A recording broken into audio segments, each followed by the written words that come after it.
Arkansas Travelers Baseball on the ticket. Total Sports 1380. Arkansas Travelers Baseball is brought to you by Miller Lite, ITT Technical Institute, Coca-Cola, Sonic Drive-In, BC Powder, and by Allstate Insurance. And now for the ITT Technical Institute pregame show. Let's go to the ballpark.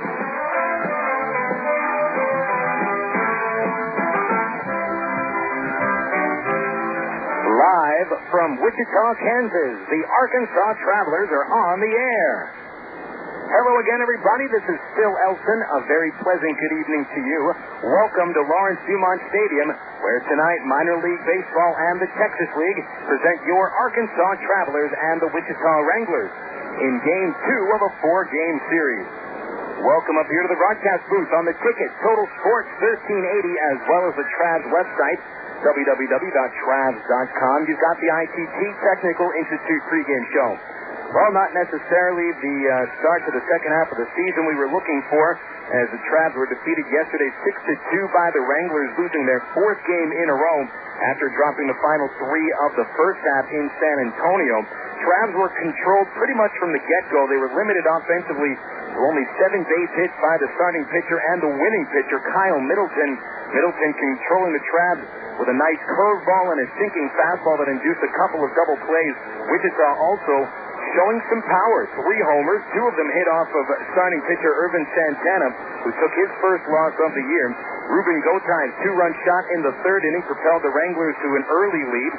Corey Aldridge answered the Travs' first run with a solo shot in the 6th inning. Brandon Berger put the game away with a 2-run homer in the 8th off of reliever Steve Andrade. And the Wranglers really felt like they controlled the game from the very first pitch. Travs yesterday looked a little bit sluggish coming off a 3-day All-Star break. And while the team did not commit any errors, still offensively just looked like a team that did not have a very good idea of what to do up there against the Wranglers starting pitcher Kyle Middleton, who certainly earned his 4th win of the season. It was his first win in a couple of months. Pitched very well, but again, the Travs just sort of looked sluggish yesterday, both offensively, in the field, at the plate, and running the bases. And that prompted a team meeting put together by manager Tyrone Boykin today. Spoke with the boys right outside the bullpen down the right field corner before batting practice was taken. And if you might remember back to the start of the season when we talked with Ty on one of our pregame interviews, Boykin had mentioned that the big goal for him this season, it's not necessarily a team to make the playoffs or to get guys up to AAA. It's to make sure that the players are respecting the game. In Ty's words, that they're out there trying their hardest before the ball game, leading up to the first pitch, and of course during the 9 innings that they play baseball every night. But Ty has seen recently that he's not getting the effort or the focus, I think, or maybe even the respect in the game of baseball that he is looking for from his team, and he's trying to set the record straight with them, and hopefully that means the Travs come out today swinging some hot bats, and they might need to, especially that the Wranglers sending Kevin Apier to the mound. Apier in his 4th rehab assignment start, rehabbing a forearm problem that's been bothering him since spring training. He'll only be able to pitch 4 innings in the Royals rotation this year, so Apier's going to be going for about 60 to 65 pitches, and then a left-hander, Sean Shirey, will be taking over from there. Meanwhile, the Travs send their own left-hander to the mound tonight. All-star southpaw Tim Bittner makes the start for the Travs, his 15th of the season. Bittner 6-2, a 3.12 ERA. It'll be his 4th start against the Wranglers, his record 1-1 in 3 previous games against Wichita. Beautiful night for baseball, as it's been out here in Wichita for the past couple of days. Going to get up to about 89 degrees when the first pitch tonight is thrown, and virtually no clouds in the sky, not much of a chance for rain. The rain in the state of Kansas way off to the west, so we're in the clear for tonight along the banks of the Arkansas River in downtown Wichita. Phil Elson with you here on the ITT Tech pregame show, and fans, don't forget, ITT Technical Institute is committed to helping fans develop the students and develop the knowledge as well to perform jobs such as computer design and engineering. You can get a hold of ITT Tech in Little Rock at area code 501-565-5550, or just go online to itt-tech.edu. Take a look around the Texas League, see what happened yesterday. After this break, you're on the Ticket, Total Sports 1380. I am a lead technician and work in quality control for a small electronics company. I supervise 4 technicians daily and direct the testing and calibration of products. Matthew O'Mullane earned a Bachelor of Applied Science degree in Automated Manufacturing Technology in 2002 and a Bachelor of Applied Science degree in Electronics Engineering Technology in 2003 from the ITT Tech in Indianapolis, Indiana. ITT Tech has allowed me to get to where I eventually want to go. Call 1-800-ITT-TECH or visit us on the web at itt-tech.edu. ITT Technical Institute, education for the future. It started just like fun, socially. A sweet potato here, a churro there. I mean, what's the big deal? Just a few carbohydrates, right? But then the craving started. Crackers, pancakes, toast points, it didn't matter as long as it had carbs. I started ignoring my friends and family unless they had just made lasagna. Luckily, that's when my bartender told me about Miller Lite. With half the carbs of Bud Light, you can enjoy a great tasting, less filling beer without having to ride the C train. Don't let carbs ruin your life. Miller, good call. For 12 ounces, Miller Lite contains 3.2 grams carbohydrates. Bud Light contains 6.6 grams. Miller Brewing Company, Milwaukee, Wisconsin. Ed and I sell soft drinks at ball games, and he first told me about BC powder. We carry big trays of drinks up and down the stadium steps. Man, it's killer. And with a backache, that tray feels heavier and heavier. And the stairs are tough on your knees. One night I was dragging, and the game wasn't half over. Well, I told Brian he needs a BC to stop the pain fast, because it goes to work quick. BC stopped the pain, got me right back to work. BC goes down easy with a soft drink, but don't tell the boss. Okay? BC, pain relief at the speed of powder. Use as directed. Welcome back to Wichita and Lawrence Dumont Stadium. Right along the banks of the Arkansas River, the Travs and the Wichita Wranglers getting set for the second game of a 4-game series. This will also be the 20th time teams meet here during the 2004 campaign. The Travs hold a 10-9 advantage against the Wranglers, of course, losing yesterday by the score of 6-2. Take a look around the Texas League. Let's see what happened yesterday. A couple of shutouts, one of them in Tulsa for the Frisco Rough Riders. Got 6 1/3 strong innings from Cameron Lowe on their way to a 5-0 victory against the first-half champion Drillers. Lowe picked up his 5th win of the season. The tall right-hander struck out 6 batters, limiting the Drillers to only 6 hits and 2 walks. Ray Beasley with an inning and 2/3 scoreless after that. Travis Hughes struck out 2 in the 9th. No save, of course. Zach Parker picked up the loss for the Drillers, allowing 8 hits and 4 runs in 5 innings. His record drops to 3-7. Ian Kinsler continues his hot hitting for the Rough Riders, a former University of Missouri infielder. Kinsler was 3 for 4 yesterday with a double, a run batted in, and 1 run scored. Kinsler, in just his 3rd week at Double-A, is hitting .457. Jason Botts returned to action after missing the last week and a half of the first half with a back injury. Botts was 2 for 5 with a double and 2 runs batted in as Frisco gets ahead with a victory in their first game of the second half. Another shutout, this one at Round Rock's Dell Diamond. Midland 1-0, beating the Express last night in front of another packed house of over 12,000 to watch Astros left-hander Andy Pettit rehab his injuries. He dealt 5 shutout innings, allowing just 1 hit and striking out 5 batters. Jared Gautreau taking the loss as the only run of the game came on a solo homer by Midland's designated hitter, All-Star John Baker. It was his 8th home run of the season, hit it off Gautreau in the 7th inning. Gautreau pitched 4 strong innings, but took his 3rd loss of the year. Midland allowed only 2 base hits in the ballgame. Starting pitcher Mike Ziegler allowing 1 hit in 8 innings, no walks. He struck out 5, picked up his 3rd win of the year, and Marcus Gwynn saved his 7th for the Rockhounds, striking out 1 in the 9th. He did lead the tying run on base. All told, that 9-inning ballgame at the Dell Diamond yesterday, 2 hours and 6 minutes. Once again, the final score, Midland 1, Round Rock 0. And again, out at San Antonio yesterday in the last game, we'll recap, it was El Paso getting their first complete game from a pitcher this year and defeating San Antonio 4-1. El Paso All-Star right-hander Matt Henry went the distance for his 8th win of the year against 3 losses. He held San Antonio to 5 base hits with 1 walk and 3 strikeouts over the 9 innings of the ballgame. Aaron Taylor took the loss in relief. His record falls to 1-1. The Diablos received numerous new players from various levels of the Diamondbacks organization. Got a Taking the rear from new left fielder Connor Jackson came up from California League Lancaster and hit a home run in his first AA ball game, went 2 for 4. Ned Brown, the new second baseman for the Diablos, finished 3 for 5. And the All-Star most valuable player, center fielder Marlon Williams, was 2 for 6 with a double and 1 RBI. And El Paso, who were swept in their final 4 games against the Wichita Wranglers in the first half, picked up a win in the first game of the second half. Out in the Texas League today, Midland Rockhounds will look for their second consecutive victory at the Dell Diamond. They'll be taking on the Express with right-hander Shane Chamine on the mound with a 4-3 record. The Express have not announced their starting pitcher, and that should be the final time that Andy Pettit pitches for Round Rock this season. He said after the ball game he felt well enough and is expecting to return to the Astros starting rotation next week. Over in Tulsa, Frisco Rough Riders battle the Drillers. Kelvin Jimenez pitches for Frisco with a record of 2-4. Tim Boucher pitching for the Drillers, his record 1-1. El Paso will see another AA debut. This time it'll be Chris Gucher making his first start at AA for the Diablos. He'll be taking on San Antonio right-hander Juan Donier out at Wolf Municipal Stadium.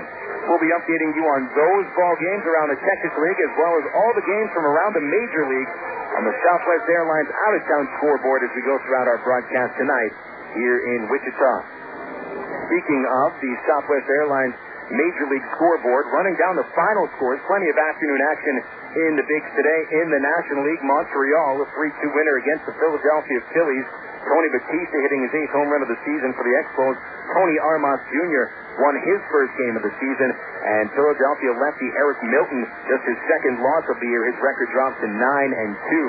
Cincinnati took advantage of an error by New York center fielder Mike Cameron to score 4 unearned runs in the 7th inning as Cincinnati goes on to defeat the Mets by the final score of 6-2.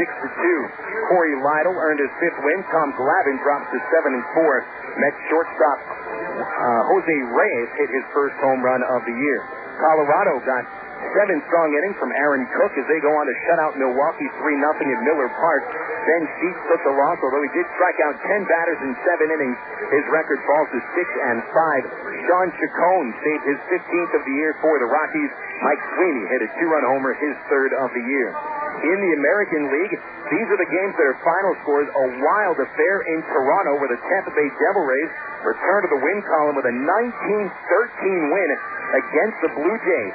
Tampa Bay managed to leave 23 runners on base, even though they still scored 19 runs. By the way, that's the most amount of runs in a ball game by the Tampa Bay Devil Rays since they came into action in 1998.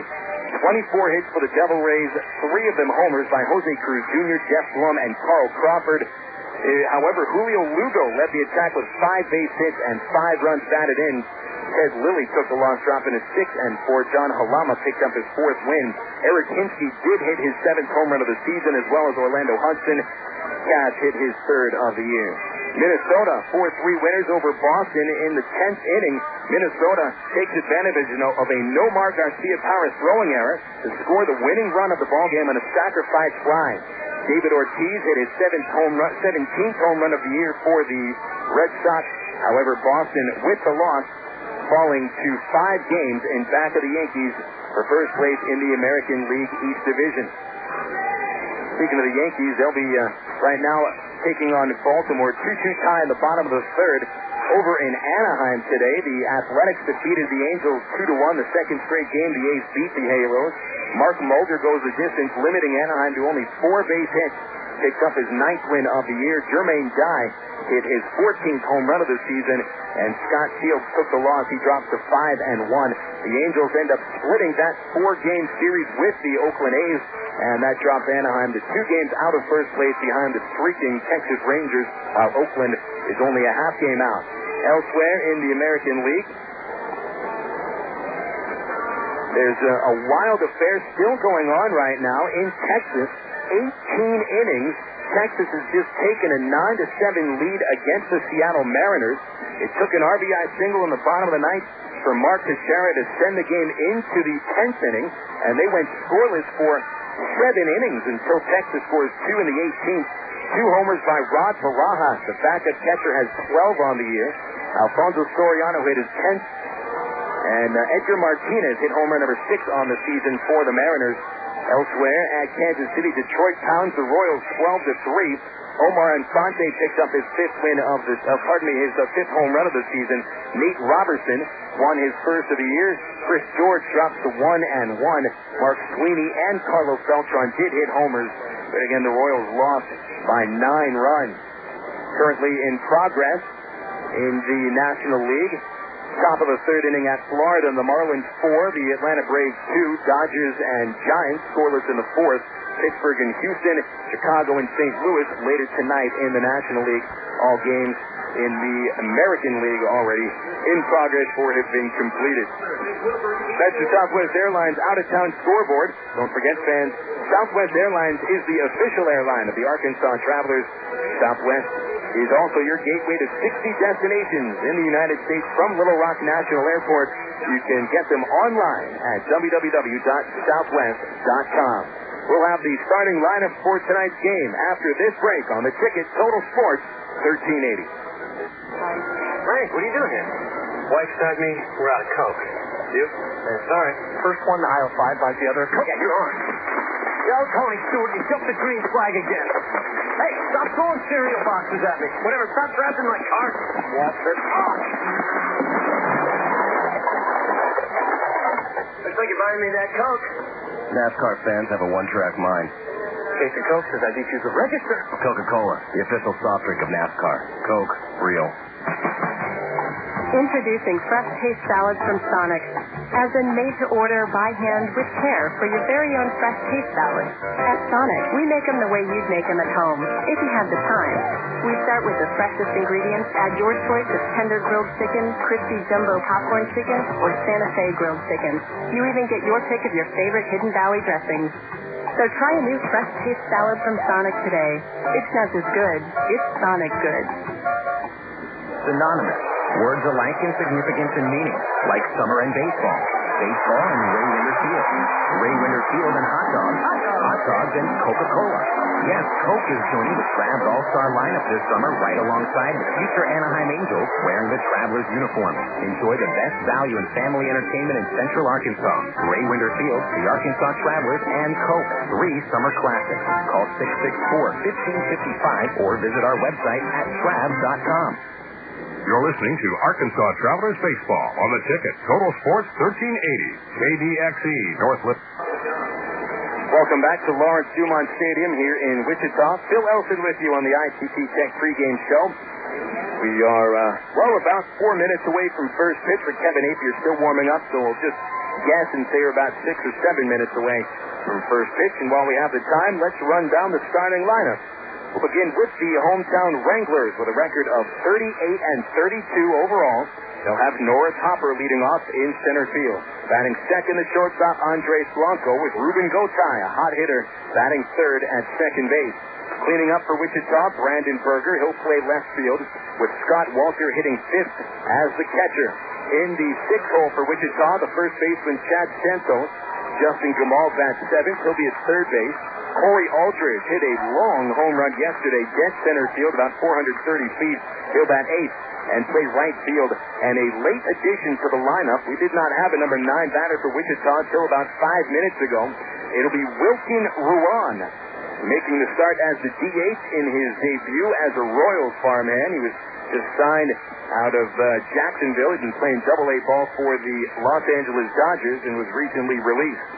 Now the lineup for the Arkansas Travelers. It'll be Tommy Murphy batting leadoff. He'll be in center field. In the second spot and playing second base, Javi Rodriguez. Alberto Callas will bat third and once again at shortstop. Travs right fielder Nick Gorno bats cleanup with Jeff Mathis batting in the 5 spot. He'll catch today. Tonight's designated hitter and number 6 batter Rudy Gomez. Jason Espedo bats 7th. He'll be in left field. Mike Elward bats 8th. Elward playing first, batting 9th, and playing at third base in his Travs debut, Victor Gutierrez. Look at the starting pitchers very quickly. Kevin Apier takes them out for the Royals Double-A affiliate, the Wranglers. Apier making his 4th rehab start. He's rehabbing a right forearm muscle that gave him problems during spring training. Apier has faced the Travs once this year and tossed 6 in his third strong innings against them in a 3-2 victory on April the 12th. That was right here at Lawrence Dumont Stadium. Of course, Apier been around so long in the major leagues, 169 major league victories, over 414 major league appearances. He's destined to go about 60 to 65 pitches today.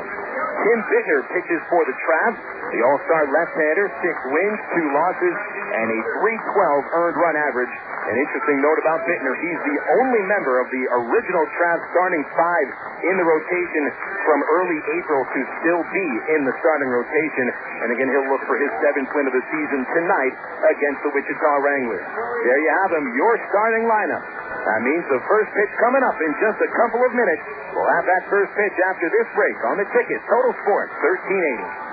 Ameripride Services is the linen and apparel company to get your team into a professional uniform program. Ameripride features a wide range of high-quality custom programs for the manufacturing industry, hospitality and food service, medical or dental uniforms, and professional and executive wear. Call 664-5575 to schedule a presentation with an Ameripride consultant. Also specializing in the finest quality table linens, rental mat, and restroom services. Call 664-5575 for Ameripride, the official garment supplier of the Arkansas Travelers.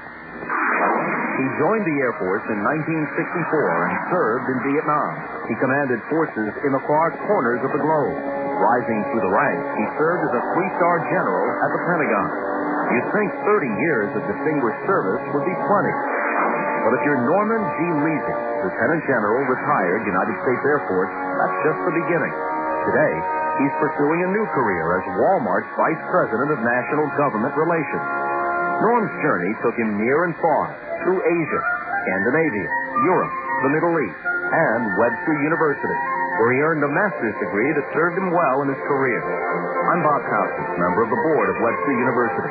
All Webster campuses around the world share the same belief. Education is more than just a degree. It's real knowledge, for real-world success. For more information about graduate degrees from Webster University in Little Rock, visit them on the web at webster.edu or call them 800-828-2598.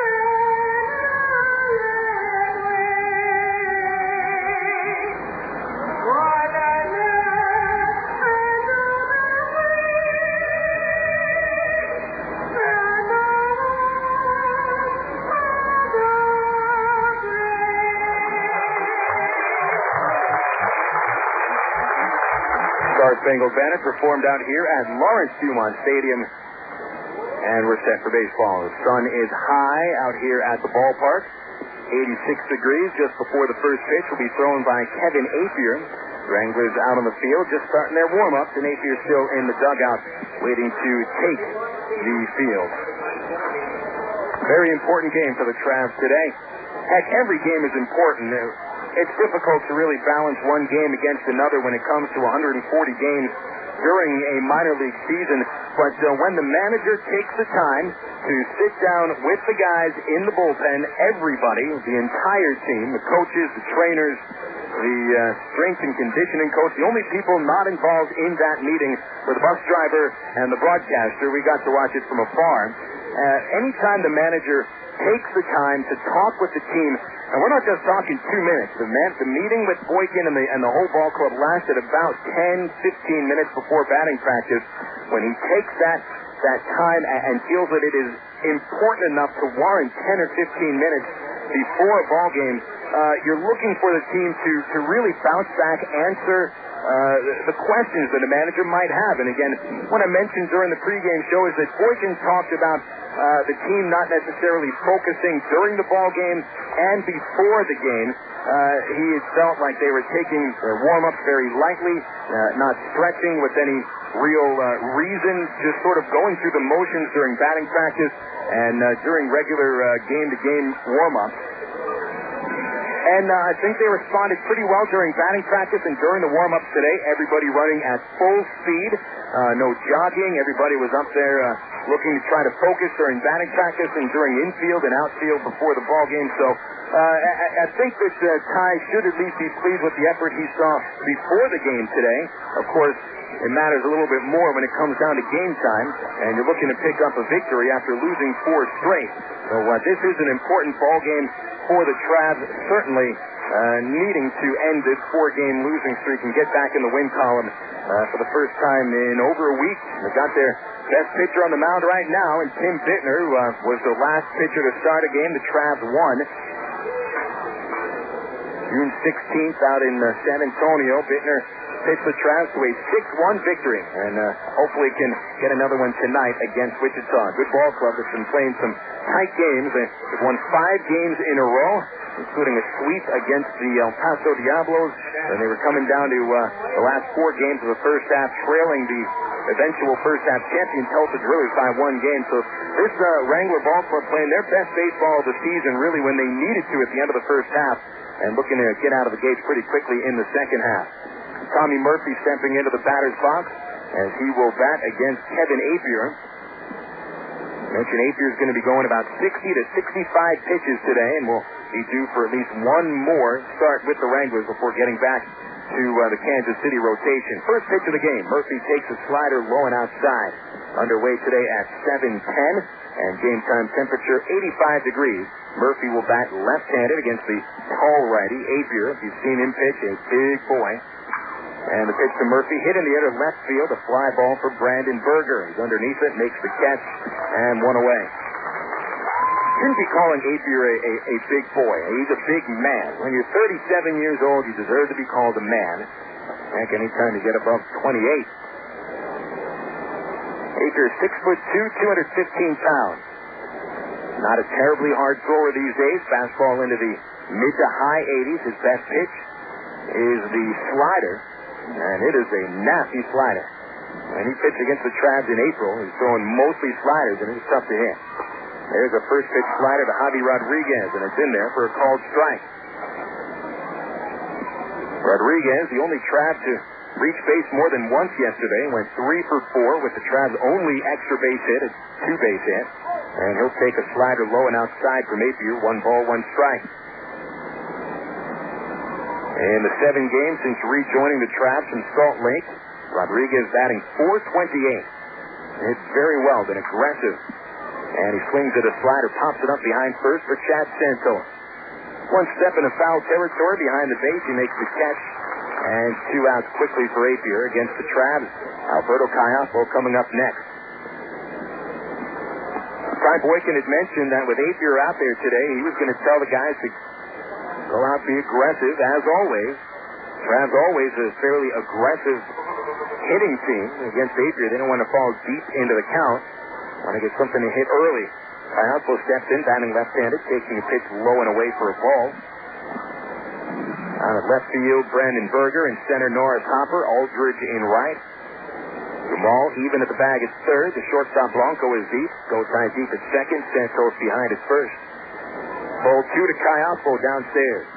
Alberto batting third for the 2nd straight game. We'll be seeing him back third for the remainder of the season. 1 for 4 with a run batted in. Also hit into 2 double play. 2 outs and a 2-ball count on Caiapo, and Apier gets a fastball on the inside corner. Last time out, Apier lasted only 2 1/3 innings against El Paso. Diablos had 5 hits off of Apier, scored 3 runs. And he also walked a couple of batters. There's that slider, a big one, shot slowly toward shortstop. Blanco comes in, tries to barehand it. It's off the tip of his finger. Caiapo at first base safely on an infield single. And he did not hit that ball very well. A bouncer towards Blanco, and he had a long way to come in, playing deep at short. Even if he would have been able to barehand that ball as he tried to do, Omar Vizquel style, probably would not have been able to get the out at first anyway. Nick Corneau steps up for the Travs, right fielder. Struck out once yesterday. Apier, a cursory throw to first, and Caiapo walked in. Corneau scored the final Travs run, came in the 9th inning when they were already down by 5. Nick finished the game 1 for 4. Kayaspo, a short lead at first base. 2 outs and the pitch inside. Ball 1. Well, the scoreboard has put up an error on the shortstop. Charge to Andres Blanco. That can't be the right call. There was no way he'd have had the out at first. Napier turns towards Kayaspo, looks him, and now the pitch.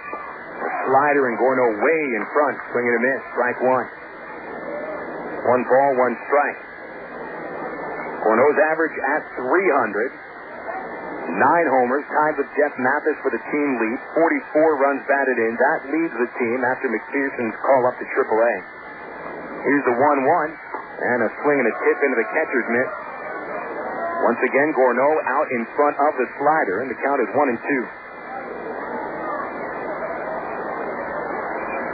Gorno has been swinging and missing a lot lately. 30 strikeouts in his last 90 at-bats. A stretch by Apier, and a throw to first. Apier seems to go in slow motion. Right now just trying to warm himself up properly. Hasn't thrown a lot of pitches yet. 1 ball, 2 strikes on it. Gorno. And the stretch by Apier at the belt. The pitch. Check swing and a high fastball. They appeal. Did he go? Yes. First base umpire Robbie Galloway punches Gorno out, and the Travs are finished in the first inning. No runs, 1 error, 1 man left on base. We'll go into the bottom of the first. Travs no score, and the Wranglers coming up.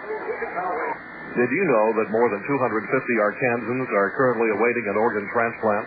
And did you know that every 16 minutes, a new name is added to the organ transplant waiting list? You can help to reduce these numbers by registering to become an organ donor. Call the Arkansas Regional Organ Recovery Agency at 866-660-5433 or visit the Aurora website at www.arora.org to learn more. Become an organ donor. Give hope. Jackie Robinson was the first African-American to play Major League Baseball. While breaking baseball's color barrier, he faced angry crowds in every stadium. While playing one day in his home stadium in Brooklyn, he committed an error. His own fans began to ridicule him. He stood at second base, humiliated, while the fans yelled. Then shortstop Pee Wee Reese came over and stood next to him. He put his arm around Jackie Robinson and faced the crowd. Robinson later said that arm around his shoulder saved his career. I'm Mark Evans, pastor of the church at Rock Creek. Today, take a minute to encourage a friend. It may make their day.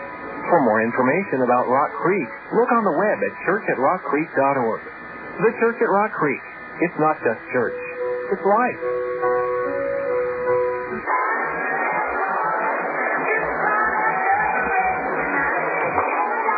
Back in Wichita, no scores. We get into the bottom of the first inning. Travs had 1 base runner on an error by the shortstop, Andres Blanco. Official score is now rethinking that. It's a tough call. The shortstop playing so deep at shortstop and trying to come in and make a bare-hand play. Kayaspo had a base hit robbed from him, and hopefully that'll be rescored as the game goes along. But Tim Bittner, one way or the other, didn't get a run to work with. And so he'll try to keep the game scoreless heading into the second inning. Bittner 6 wins, 2 losses, and 14 starts. And an earned run average at 3.12.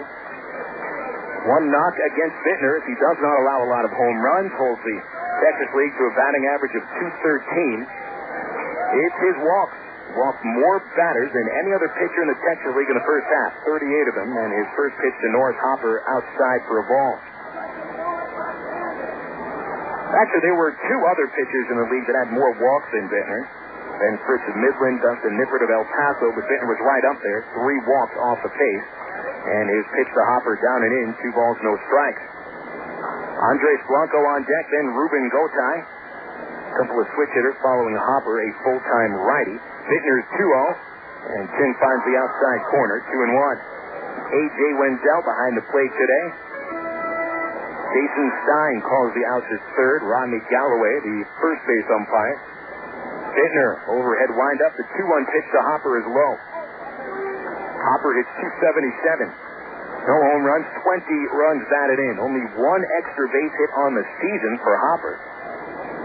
who has had to battle a right shoulder injury that took some surgery during the offseason. The 3-1, and Bittner with a leadoff walk to start the game.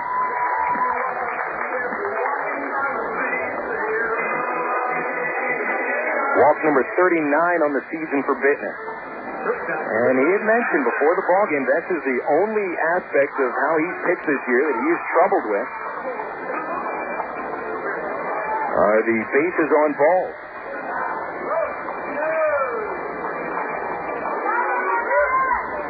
Last time out, Bittner walked 4 batters against the San Antonio Mission. 4 walks the time before that. First pitch strike to Blanco. He'll bat right-handed to count 0-1. Blanco yesterday 1 for 3 with a bunt single. And a spot where he was trying to lay down a sac bunt turned into a base hit. Nobody out. Hopper from first base. An average lead. Elwood in front of him. And the pitch from Bittner. Blanco takes it at the knees. Called strike 2. With Bittner, more than anything, you get a lot of movement on the pitches, whether it's a fastball or throw that has a lot of sinking motion to it. Fastball was his best pitch last time out in the 6-1 win against San Antonio. Here's the stretch. And the 0-2 to Blanco, swinging a foul away. Still 0-2. Well, with Bittner, when he is going to be overpowering, it's not necessarily at the velocity of his pitches. Got a lot of late movement on the fastball. He'll break some bats. A lot of ground balls. That's when you can tell that he is, quote-unquote, overpowering, when he's getting a lot of grounders. 0-2, and Bittner throwing to first. A weak throw over there just to show Hopper he knows he's taking a big lead. Blanco, a .254 hitter. There's really not much punch out of the top 2 hitters in the Wichita lineup. Hopper and Blanco, both their slugging averages under 300. 0-2 pitch. Blanco fouls another one away. Hit off the top of the press box roof and bounced back down to the field. Still 0-2.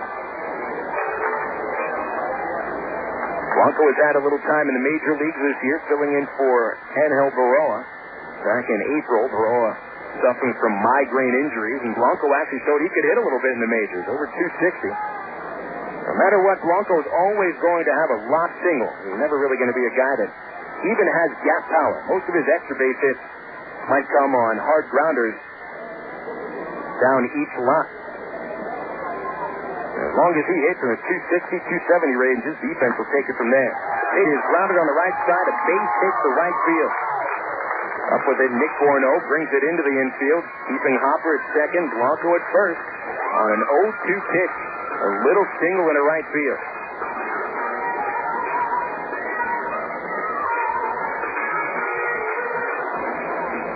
Second baseman Javi Rodriguez looked like he got caught in between, as that ground ball was put not necessarily into the hole at first base, a little bit further towards the second baseman. Rodriguez got his feet tangled up and looked like he was trying to move towards second base instead of towards first base, which was the direction the ball was hit. So the start to this ball game not very good so far. First 2 Wrangler batters make it on base, a walk, and a slow ground ball single. Ruben Gotay is now set up. Gotay knocked in 2 runs with a homer to center field yesterday. He'll bat right-handed, and he'll take a pitch high from Bittner. Gotay seems to be the cornerstone of the Wichita offense now. .293 batting average, 7 home runs, 38 runs batted in. Ever since D. Brown has been promoted, Gotay looks like the centerpiece. And Bittner gets a fastball at the Leonard. 1 ball, 1 strike. Gotay has saved many of his better games for Trav pitching. Over the season, Gotay hitting .329 against the Travs with 4 homers and 11 runs knocked home, including a 5-hit ball game. Last time we came through Wichita at the end of the month of May. Bittner at the stretch, kicks and looks towards second base, steps off the rubber. 1 ball, 1 strike to count on Ruben Gotay. The Travs infield positioned for a double play, no longer ready for a bunt. The pitch, Gotay takes a strike. Outside corner, good heat from Bittner. 1-2.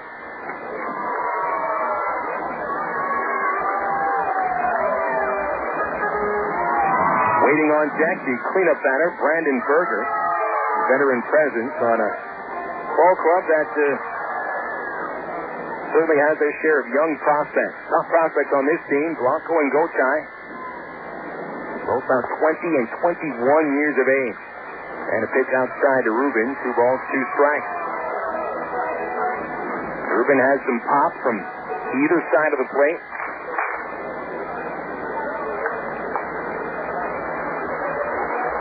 Most of his power, however, comes as a left-handed hitter. The 2-2, stroke on the ground to second. Rodriguez puts the Cayampo 1 out. Throw to first. Nice turn. Rack him up. 4-6-3. On to third goes Hopper on the double play. 2 outs. Blanco and Gochai both out. Very nice turn by the shortstop Cayampo. Alberto had Blanco bearing right down on him, and Alberto was able to get in the air just before Blanco got to second base. Nice throw to first. 2 outs. Here's Brandon Berger. Berger, the cleanup batter, who yanked a 2-run homer over the left field fence yesterday. First pitch, he'll take a fastball outside corner. It was Berger's 7th home run of the season. He's hitting .264 and 25 runs batted in. Bittner at the belt with a runner at third. 2 outs. And his pitch is off the outside corner. 1 ball, 1 strike.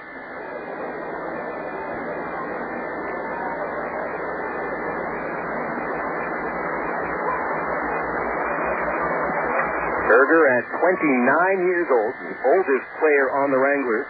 And he'll take high and outside ball 2. Spent a little bit of time in the major leagues this year with Kansas City. Filling in during a stretch in which Royals were going to be playing a lot of left-handers. The 2-1 outside from Bittner, and he runs the count to 3 balls and 1 strike. Well, Berger actually now is the second oldest member of this ball club. Earlier today, the Wranglers had 29-year-old catcher Dave Ullery sent back down from AAA as Mike Tonis has been, well, a part-time catcher, part-time DH, now filling in for Benito Santiago in the major leagues with the Royals. Here's a 3-1. Berger takes ball 4, second walk of the inning by Tim Bittner. And both men he's walked in this inning are on base. Hopper at third base, Berger at first, and Scott Walters steps in.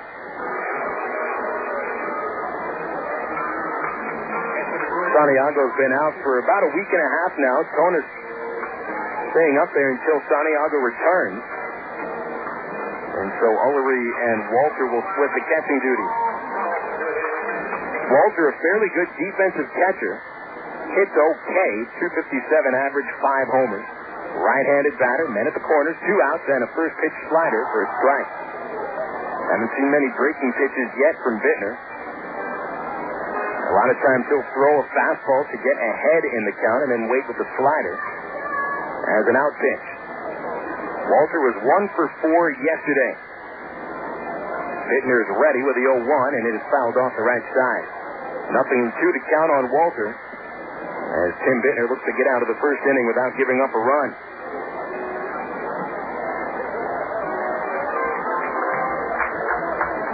Fifteenth start of the season for Bittner.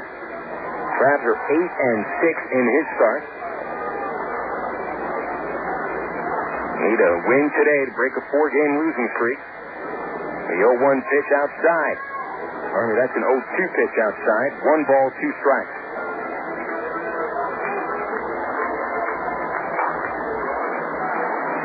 Left side of the infield deep. Elworth plays in front of the runner at first.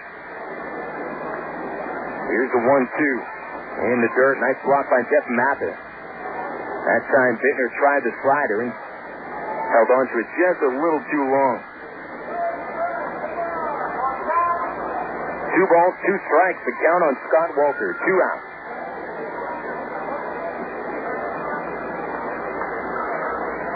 Bittner 4-0 and starts away from Little Rock, and he throws a changeup that's grounded past the new third baseman Victor Rodriguez. Right down the line and left, and the Wranglers take a 1-0 lead as Hopper crosses the plate. Boy, Gutierrez the brand new Traps third baseman on his first chance of the season has a hopper right towards him. And instead of trying to stay in front of the ball, he tried to backhand it and looked like he tried to avoid that ground ball, not stay in front of it. Call it a base hit for Walter. But one thing for certain, Gutierrez certainly should have made that play. Then it's first and second now, and Santos is swinging a miss on a breaking pitch. The Wranglers have taken the lead on 2 walks and 2 little dribblers that just get by infielders. Santos, a left-handed batter, hits .270. Bittner's changeup hit in the end of center field. Murphy going back, still going back at the warning track, has a bead and makes the catch. And the first inning over for Wichita as they grab the first run of the ball game on 2 little ground ball singles, 2 walks, and 2 runners left on base. 1-0 Wichita. We get into the second on the ticket. Total Sports 1380. Go your own way with National Car Rental. Take a one-tank trip and discover Arkansas. National's great weekend special is just what you need to take a trip to the Ozarks. Or get your friends together and rent a minivan to visit historic Eureka Springs. National offers a wide choice of sizes and styles, from luxury cars to vans and sport utility vehicles. Unlimited mileage rates are available. National Car Rental has 2 convenient locations, Little Rock Airport and North Little Rock at 1319 Pike Avenue. See National Car Rental's ad in the yellow pages for more information. Go your own way with the National Car Rental. I'm 71. I'm 65. I'm 68. I'm 53. I'm 70. I'm 47. And we've all had a heart attack. A heart attack can happen at any age. In fact, heart disease is the #1 killer of women. It's important that you learn the warning signs because women experience very different symptoms than men. I'm 57. I'm 49. I'm 38. Baptist Health, Arkansas's premier heart care leader, is working to increase awareness of heart disease and its symptoms and to let you know what you can do to prevent it, like paying attention to your diet, watching your blood pressure, and regular exercise. With a little effort on your part, you have the potential to add years to your life. For a free brochure about heart disease, call 1-888-BAPTIST or visit our website at baptist-health.com. Baptist Health, all our best.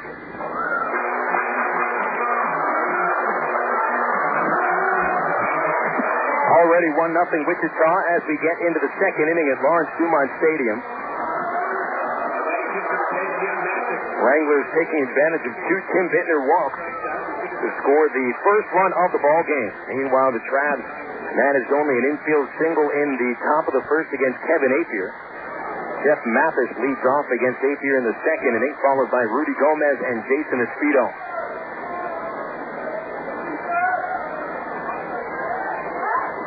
Apier faced 4 batters in the first inning and gets Mathis to ground to the shortstop Blanco on the first pitch. 1 out in the second on a perfecto to first. That'll bring up Rudy Gomez, the Traps designated hitter.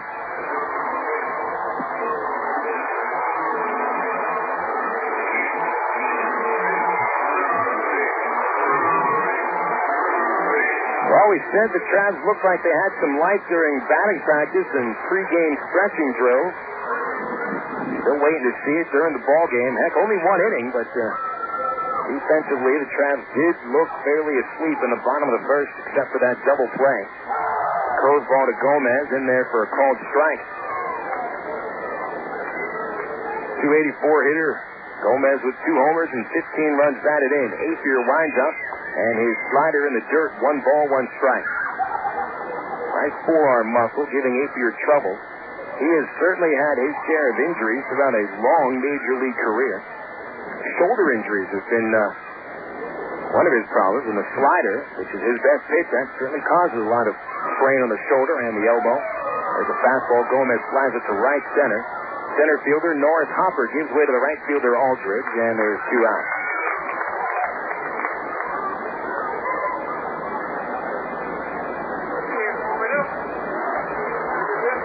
There's also been a lot of talk during Apier's career about his funky pitching delivery, and that it is not conducive to pitchers staying healthy. One thing that Apier's funky motion does is a lot for the batter to look at, and the ball just zooms right out of his hand. You're not ready for it. Jason Espedo takes outside for a ball. Left-handed batter, Espedo 1 for his last 12.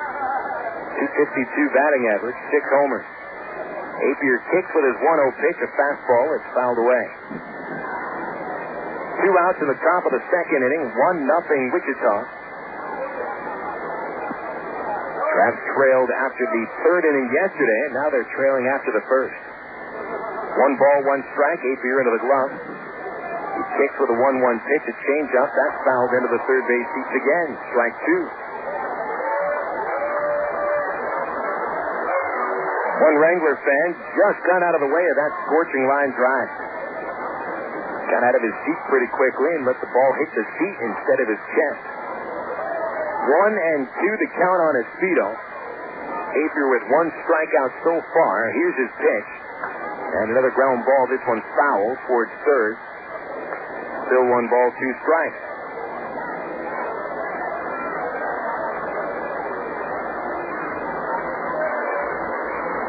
Espedo 0 for 4 yesterday. Jason 1 for 8 over the series against San Antonio. Here's the 1-2. Espedo takes low and inside. 2 balls, 2 strikes. Third left-handed batter for Apier to face.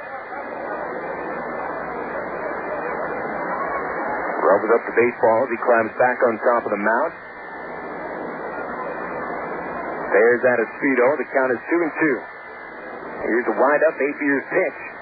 Fastball grounded towards third. Stopping it. Third baseman Gamal had to dive, but it bounces away from him. Espedo safe at first base.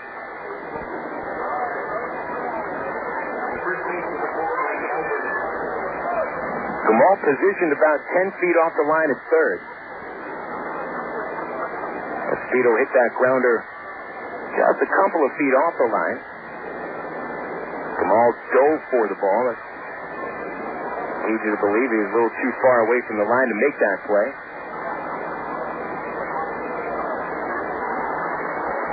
Mike Elward comes up for the Travs.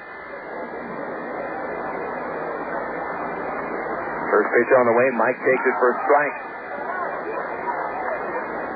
They've called that as another error on the third baseman. How can you charge an error when he dives for the ball?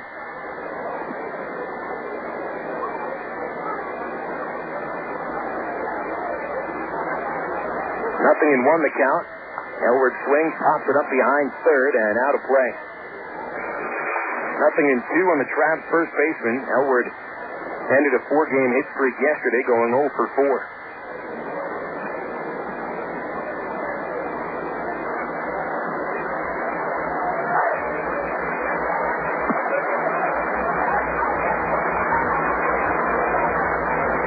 Apier ready. And throw to first. Checking on Espedo. He is now safe at first. Elward steps in. Apier ahead in the count, nothing in 2. This is where you see a lot of those sliders in the dirt, although he struck Cornell out on a high fastball in the first inning. Here's the fastball. It's fouled away.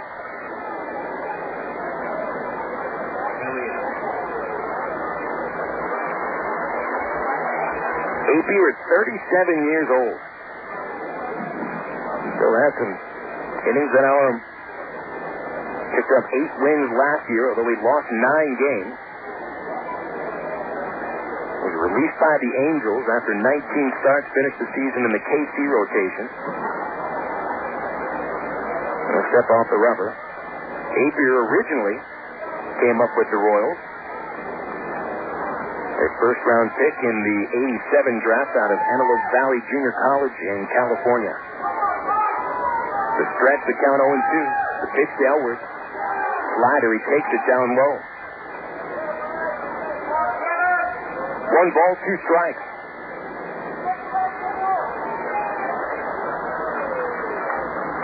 Couple of stars pitching in the Texas League the last 2 days, counting today. Apier. Yesterday, Andy Pettit pitched for Round Rock. 12,000 people went to the Dell Diamond to watch Pettit pitch. Might be about 1,000 people out here in Lawrence Dumont Stadium. That's interesting, too, because Round Rock is about the same distance that Wichita is from Kansas City. Elwood gets a hold of one. A fly ball deep to left field. He tagged it, and that ball is gone. A two-run homer from Mike Elwood has put the Travs ahead 2-1.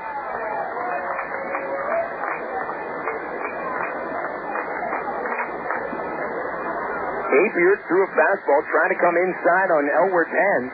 It had too much of the plate, and Mike yanks it over the left field fence.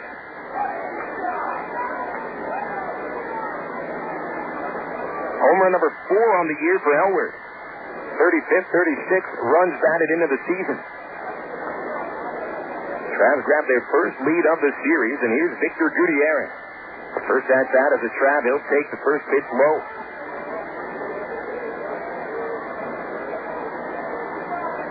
Gutierrez, a right-handed batter out of the Dominican Republic. He hit .234 in 22 games with Salt Lake, and he grounds one to the second baseman. Go tie up with it. Toss to first, ends the inning. Travs grab the lead on a two-run homer by Mike Elwood. Arkansas 2, Wichita 1. As we go to the bottom of the second on the ticket, Total Sports 1380.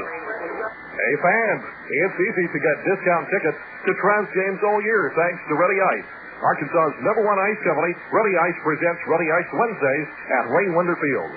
Just pick up a discount coupon for any Wednesday Travs home game anywhere Ready Ice is sold, like most Shell and Exxon gas stations.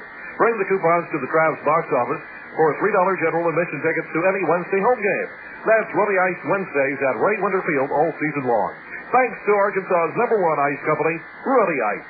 Faucets leaking, termites ceasing, missing tackle, paints and spackle, tubs, jacuzzis, tapes and movies, everything from A to Z. Tile and lumber, tons of plumbers, elevators, coffee makers, radiators, party favors. Take a look and you'll see.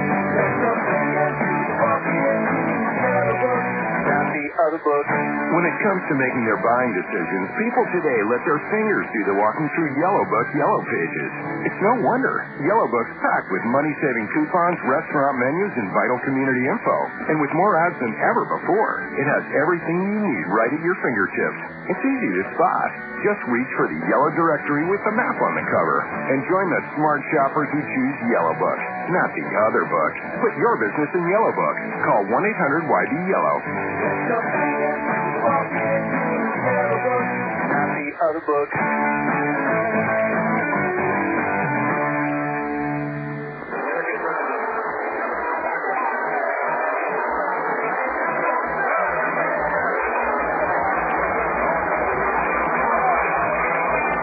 Well, the Travs just grabbed their first lead of the series on a two-run homer by Mike Elwood.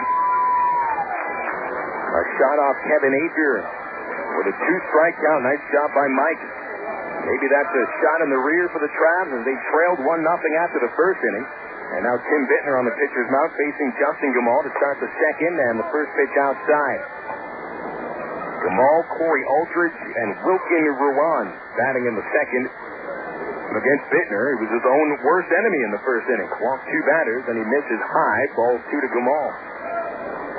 2 runs on 3 base hits for the Travs. The Wranglers 1 run on 2 hits. Wranglers were charged with 2 errors over the first 2 innings. They've now been changed to base hits. Ball 3 from Bittner, down and outside. 3-0 to Justin Gamal. Bittner has been his own worst enemy in previous starts. Here's his 3-ball pitch to Gamal. And it's on the outside corner for a strike. Last 2 starts, combined 11 and 2/3 innings. Bittner walking 8 batters. He's had 5 starts this season with 4 or more free passes, and he just walked his 3rd of the ball game on a fastball low and outside. Norris Hopper drew the leadoff walk in the first inning and ended up scoring. Now Bittner gives up another leadoff walk in the second inning, and that brings out his pitching coach, Kernan Ronan. But Tim Bittner is about as laid back of a guy as you could meet. Easy to talk to and certainly takes his craft seriously. He works pretty hard. But what can you do about a pitcher that just seems to have bits of wildness. Not quite sure that he even knows why he's that wild. He's walked 3 of 7 batters faced. Now Corey Aldridge steps in. And that leadoff walk usually comes back to haunt a pitcher. First pitch to Aldridge, inside. Aldridge, left-handed, hit a long home run to center field yesterday. 400 feet dead center here in Wichita. The ball must have gone at least 430. He hit it over the batter's eye in center field, which stretches up to about 30 feet above the playing surface. Bittner tries a breaking pitch, and that's outside. 2 balls, no strikes to Aldridge. Finished yesterday 2 for 4 with that home run and an infield single, and scored twice. Nobody out, a runner at first, Justin Gamal. Aldridge takes inside, and Bittner is missed. 3-0 to Aldridge. 3 walks already for Bittner. 2 starts ago, he walked 4 batters in 5 innings. Didn't have his best stuff. Here's the 3-0, and that one at the knees. 3 balls, 1 strike to Aldridge. In previous years, Bittner has had pretty good command of his stuff. Never walked more than 67 batters one season. The 3-1, swing and a miss. A sinking fastball, Aldridge went after it. Running the count full, 3-2. Aldridge, a .289 hitter with 5 home runs, one of them an inside the park homer. And what we saw from him yesterday, good power to center field. Obviously, good speed as well. 3-2 the pitch. Inside, another walk.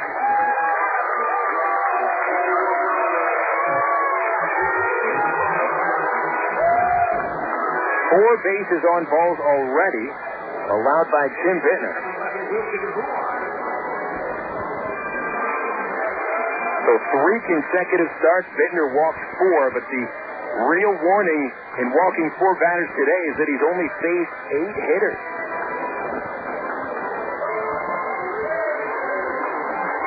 Wilkin Ruan steps in.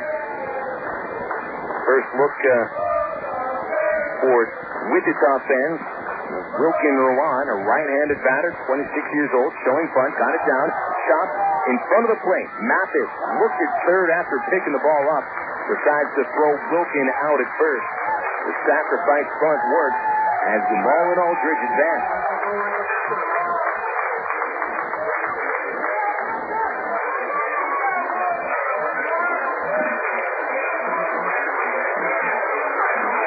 So Bittner walking the first 2 batters, and now they're at second and third for Norris Hopper. Hopper drew a leadoff walk in the first inning and came around to score on the ground ball by Scott Walter. Infield comes halfway in after the Travs grabbed a 1-run lead in the second inning. They want to try to hold that lead. Hopper with only 20 runs batted in this year. Right-handed batter without much power. Travs look for the ground ball. First pitch, outside, and outside by a line.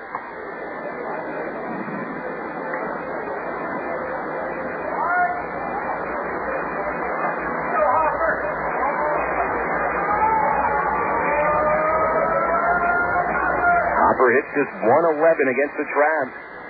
And a swing and a miss as Bittner got him to chase a changeup that would have been outside. 1-1. Without a strikeout yet, Bittner has had to rely on a double play last inning to help get him out of a tough spot. Now he's in a spot that's even tougher. The 1-1, outside, ball 2. Wranglers grab the lead in the first inning, 1-0. Mike Elward puts the Travs ahead of a 2-run homer in the second. And now the Wranglers have Gamal at third, Aldridge at second. 2 balls, 1 strike on Norris Hopper. The stretch, and the pitch is fouled off into Ye Old Beer Garden in the right field corner. 2 balls, 2 strikes.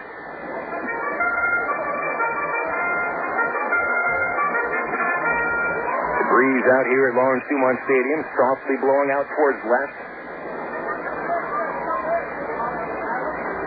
Corner infielders way off the line, trying to guard up the middle. The 2-2. Ball 3, outside. 2 walks already in the inning for Bittner. 4 bases on balls for the first 9 batters he's faced. And he runs the count full on Norris Hopper. First base open. On deck, Andres Blanco. Here's the payoff. Ball 4.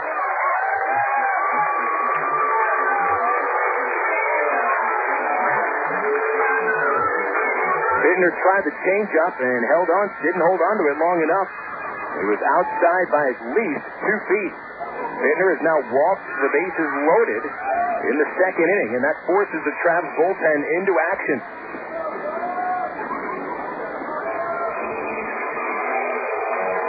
Bittner had troubles during the All-Star game in Midland on Monday, although it wasn't his command.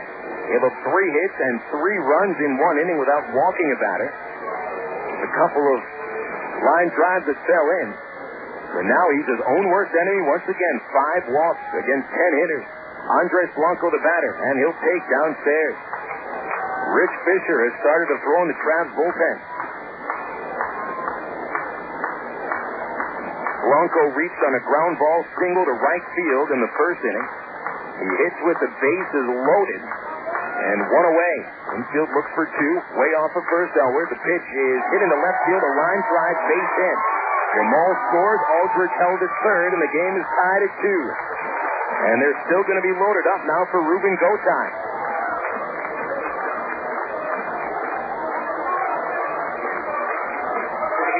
12th RBI of the season for Andres Blanco. He's 2 for 2.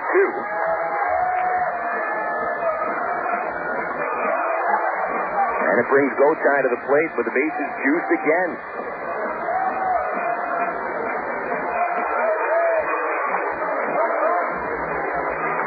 Gotay hit into a double play in the first inning. Travis will take that here to get out of this inning with the game still tied. First pitch, and Gotay swings and misses at a slider.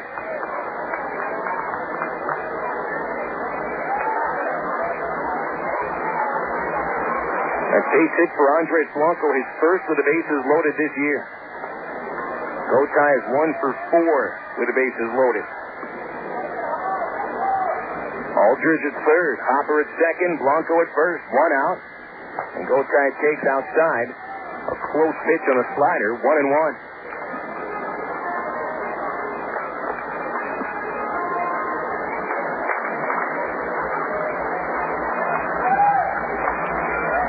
Bittner sets at the belt. Gotay takes low and away. 2-1. Bittner missing that outside part of the plate to right-handers quite a bit, and he's missing by 1.5 feet, 2 feet. Really lacking command today. 2-1. The pitch to Gotay fouled right behind home plate. Gotay sitting on a fastball, and he got a changeup. 2 balls, 2 strikes.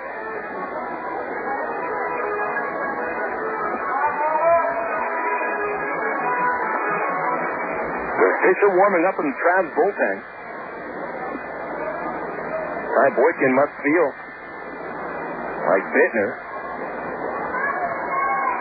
might not possess the command to get out of this second inning. 2-2 pitch. Swinging a ground ball. Past Elwood at first base. It goes down the line. Here comes Aldridge to score. Hopper around third, and he'll score. On to third base goes Blanco. Gotay. A 2-run single to give the Wranglers a 4-2 lead.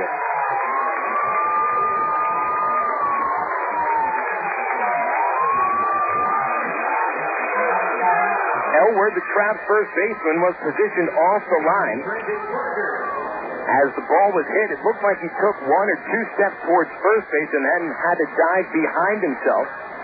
And he got all crossed up in a couple different directions.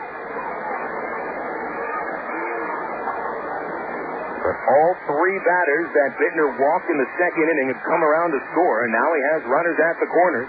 And Brandon Berger batting. Wichita 4, Arkansas 2 in the second. And Berger takes low for a ball.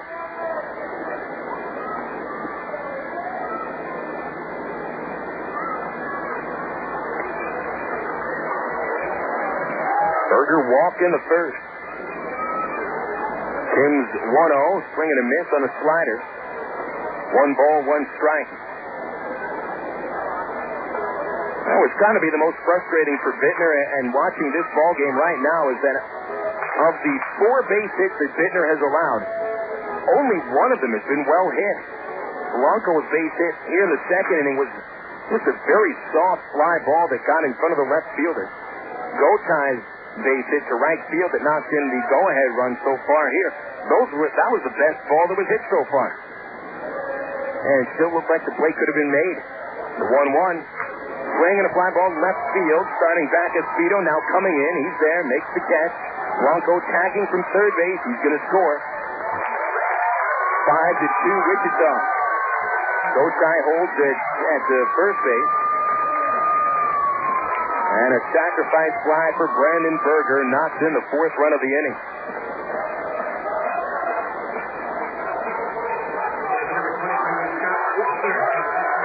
5-2 Wichita. Bittner having his roughest outing of the year.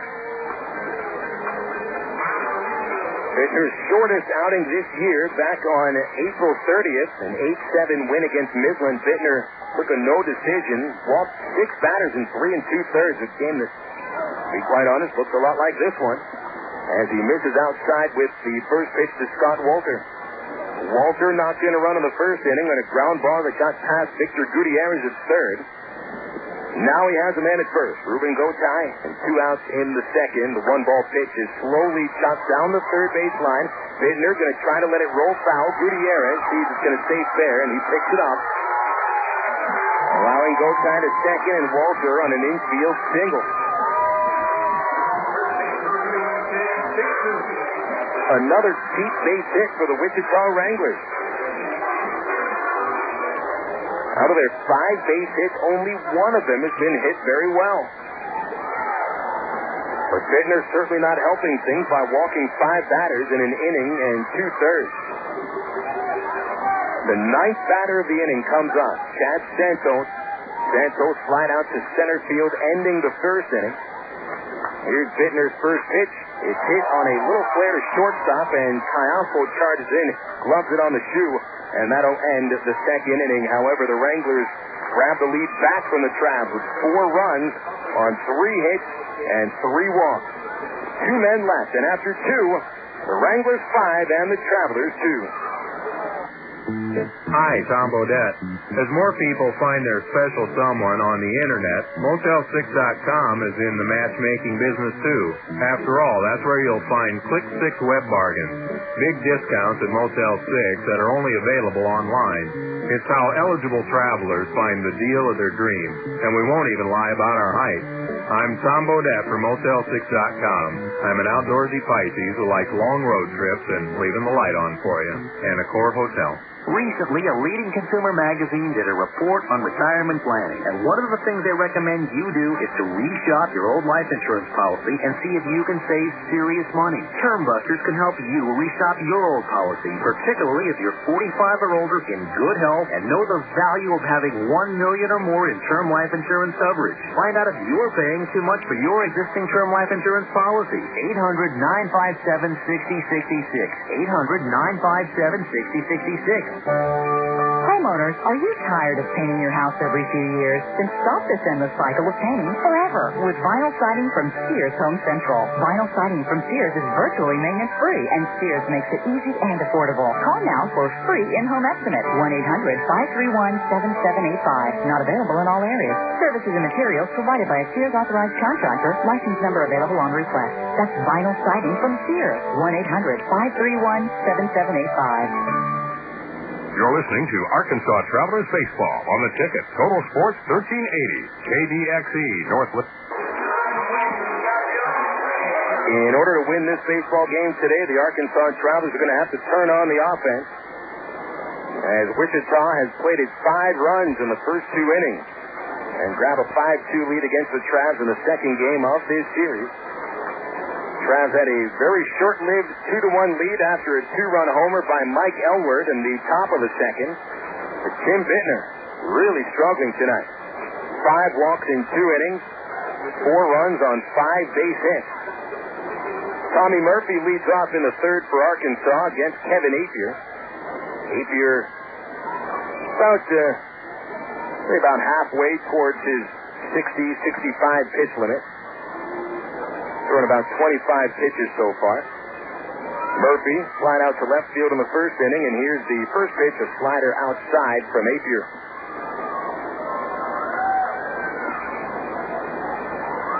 Rodriguez on deck, then Alberto Callaspo. Here's Apier's 1-0, and it's hit in the air to center field. Charging in the center fielder Hopper. It falls in front of him, a base hit. Leadoff single for Tommy Murphy. Ends the game hitting .272. Gets his first base hit of the series. That'll bring up Rodriguez. Once again, the Travs attacking pitches early in the count. Trying to get ahead of Apier. Rodriguez fouled out in the first inning. Apier does not quite seem to have the zip on his fastball. The slider still seems to have a lot of downward motion. Rodriguez pops up the first pitch towards first, chasing it to catcher Walters, and that ball's out of play.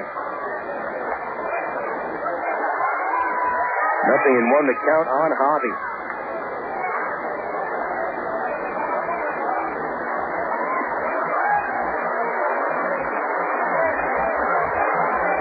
Apier hasn't pitched in the major leagues since April 23rd. Remember, he made his first rehab start of the year against the Travs on April 12th. 6 1/3 strong innings and a 3-2 victory. And just 5 days later, Apier was out there pitching against Minnesota for Kansas City. Lasted just 3 innings, allowing 5 runs, taking the loss. Went out 5 days later, and the forearm acted up in his only inning of work and was promptly shut down for a couple of months. Reappeared in game action against Midland on the 14th of June, pitching 2 scoreless innings, and last time out against El Paso allowed 3 runs in 2 1/3. So far, 2 runs off of Apier in 2 innings plus. 0-1, and a change up to Rodriguez. He takes it for a strike at the knee. 0-2 to count on Hobby.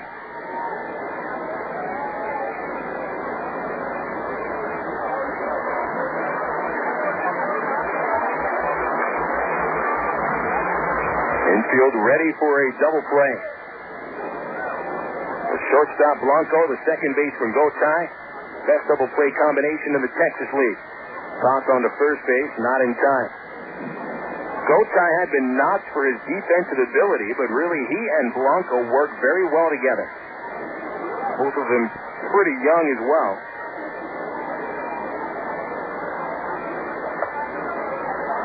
Blanco 20 years old, Gotay 22, throwing to first base. Murphy back in there. 5-2 Wichita, top of the third. Gotay the more advanced of the two offensively. Blanco really seems to be years ahead of himself as a shortstop. Rodriguez softly pops one towards second base. Gotay there to pick it up. And one away in the third inning. Murphy had to hustle back to first base. Alberto Callaspo coming up for the Travs. And a couple of Venezuelan prospects playing shortstop today. Callaspo and Blanco.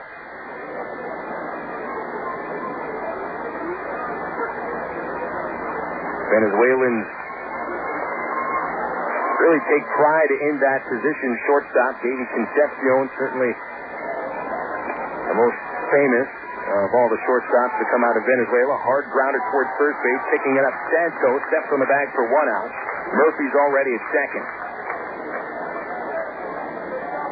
Murphy running with that pitch, got into second base with no throw. Now 2 outs. Nick Corno comes back up for the Travs. He's 0 for 1. Rich Fisher throwing in the Travs bullpen. That would mean Tim Bittner is probably finished after 2 innings. Corno, a strikeout victim in the first inning. The 31st time he's gone down in strikes in 91 at-bats. Murphy at second base. A 3-run cushion for Apier and the Wranglers. Here's the first pitch. Gorno takes a slider at the letters and the inside corner. Ever since the umpires have focused on calling that high strike, breaking pitches have been coming at the letters more than I can remember. And those are very tough pitches to hit. The margin of error is pretty small. The 0-1. That's downstairs. That time the slider and Gorno laid off it. 1 ball, 1 strike on Nick. Gorno now carrying the mantle of top hitter on the team ever since McPherson has been promoted to AAA. The Travs will look to Nick Gorno and Jeff Mathis to provide the power and the clutch hit. The 1-1, a fastball inside. Gorno had to back off the plate. 2-1.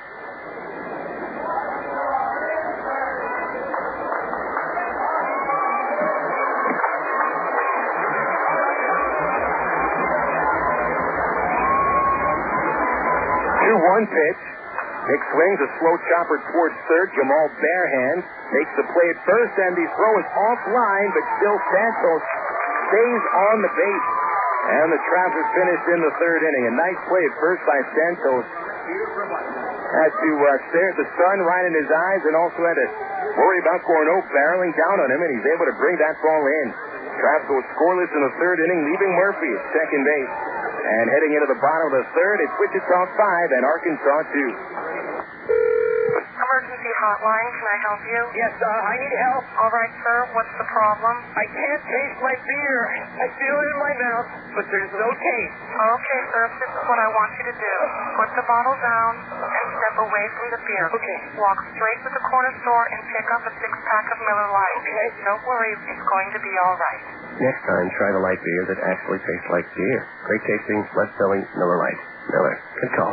Miller Brewing Company, Milwaukee, Wisconsin. Zero Town this weekend. 0% financing. One dealership. Rebates to $5,000. Watney Chevrolet in Jacksonville is slashing prices. Cavaliers, $99.88. Only $168 a month. The new Chevy Aveo, just $79.88. A brand new car for $158 a month at Watney. 04 Colorado truck, price slash to $11,988. $198 a month. Plus, save $12,000 on new Suburban. Tahoe's $10,000 off at Watney. This weekend only, and only at Watney Chevrolet in Jacksonville. An American Revolution. Approved credit, see dealer for details. Now that the baseball season is here again, moms everywhere begin scouting for a cool, delicious recipe that won't take extra innings to make, like Del Monte's Swift 3-bean salad. Simply combine a can of Del Monte cut green beans, a can of Del Monte waxed beans, a can of kidney beans, and a quarter cup of chopped red onions. Toss it together with some Italian oil and vinegar salad dressing, and you've got a quick score. Del Monte steps up to the plate with simple mealtime solutions that will have you saying, hey, I can do that.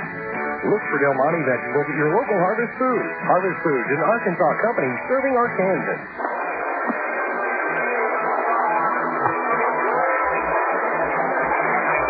Rich Fisher comes out from the Travs dugout. He's going to be pitching instead of Tim Bittner here in the third inning. Bittner taken out of the ball game, displaying much wildness in 2 innings, walking 5 batters. Bittner giving up 5 base hits, only one of them well hit, 5 runs all earned. Did not strike out a batter. Certainly the roughest start of the year for Bittner, and one of the roughest starts by any Travs starting pitcher this season. More frustrating for Bittner than I think any other reason because of all the walks, and he did not give up many hard hits. So Fisher comes out of the pen, and the Travs bullpen are going to need him to go at least another 4 or 5 innings. Justin Gamal leads off as the Wranglers have a 3-run lead. The first pitch bounced right back to Fisher, hit off his ankle, rolls towards first. They'll make the play and get the out at first base, but that ball hit his ankles pretty hard. Fisher not limping right now, but we'll see the effect of that. He'll have to be throwing some warm-ups as trainer Jamie Welch, pitching coach Kernan Ronan, and Ty Boykin come out of the dugout to check on it. Boy, the first pitch that Fisher throws hit right off of his ankle.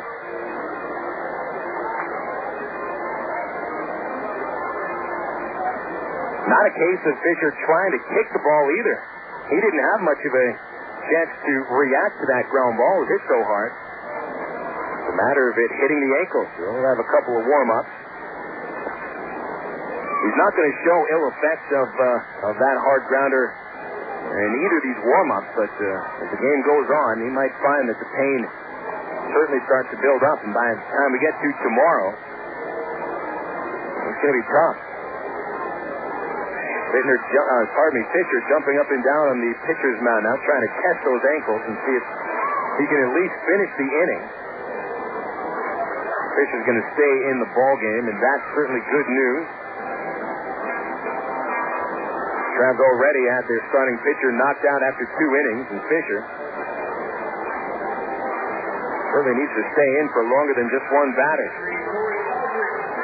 Appearance number 17 on the year for Fisher. 3 wins, 7 losses, and a 9.52 ERA. His earned run average dropping under 10 for the first time in about a month after a strong road trip. Here's a first pitch strike to Aldridge over the outside corner. Fisher gets ahead. Tim Bittner threw only 4 first pitch strikes in 2 innings. Aldridge takes outside, 1-1. Aldridge drew a walk in the second and scored. Over the last road trip, Fisher tossed 6 1/3 innings, allowing just 1 run, including a 4-inning appearance at Round Rock on June 13th, helping the Travs to a victory at the Dell Diamond. There's a slider to Aldridge at the knees, called strike 2.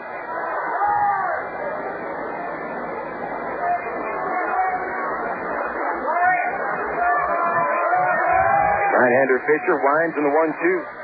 Down and in. On deck, Wilkin Rowan.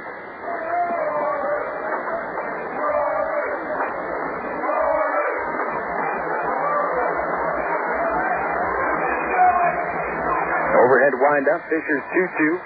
Change up, and he strikes him out swinging. Nice-looking pitch from Rich Fisher. He does have an above-average changeup. I'd like to see him throw it a bit more often. Here's Wilkin Rowan. Rowan dropped a sac bunt in the second inning. This is second plate appearance now as a Wrangler.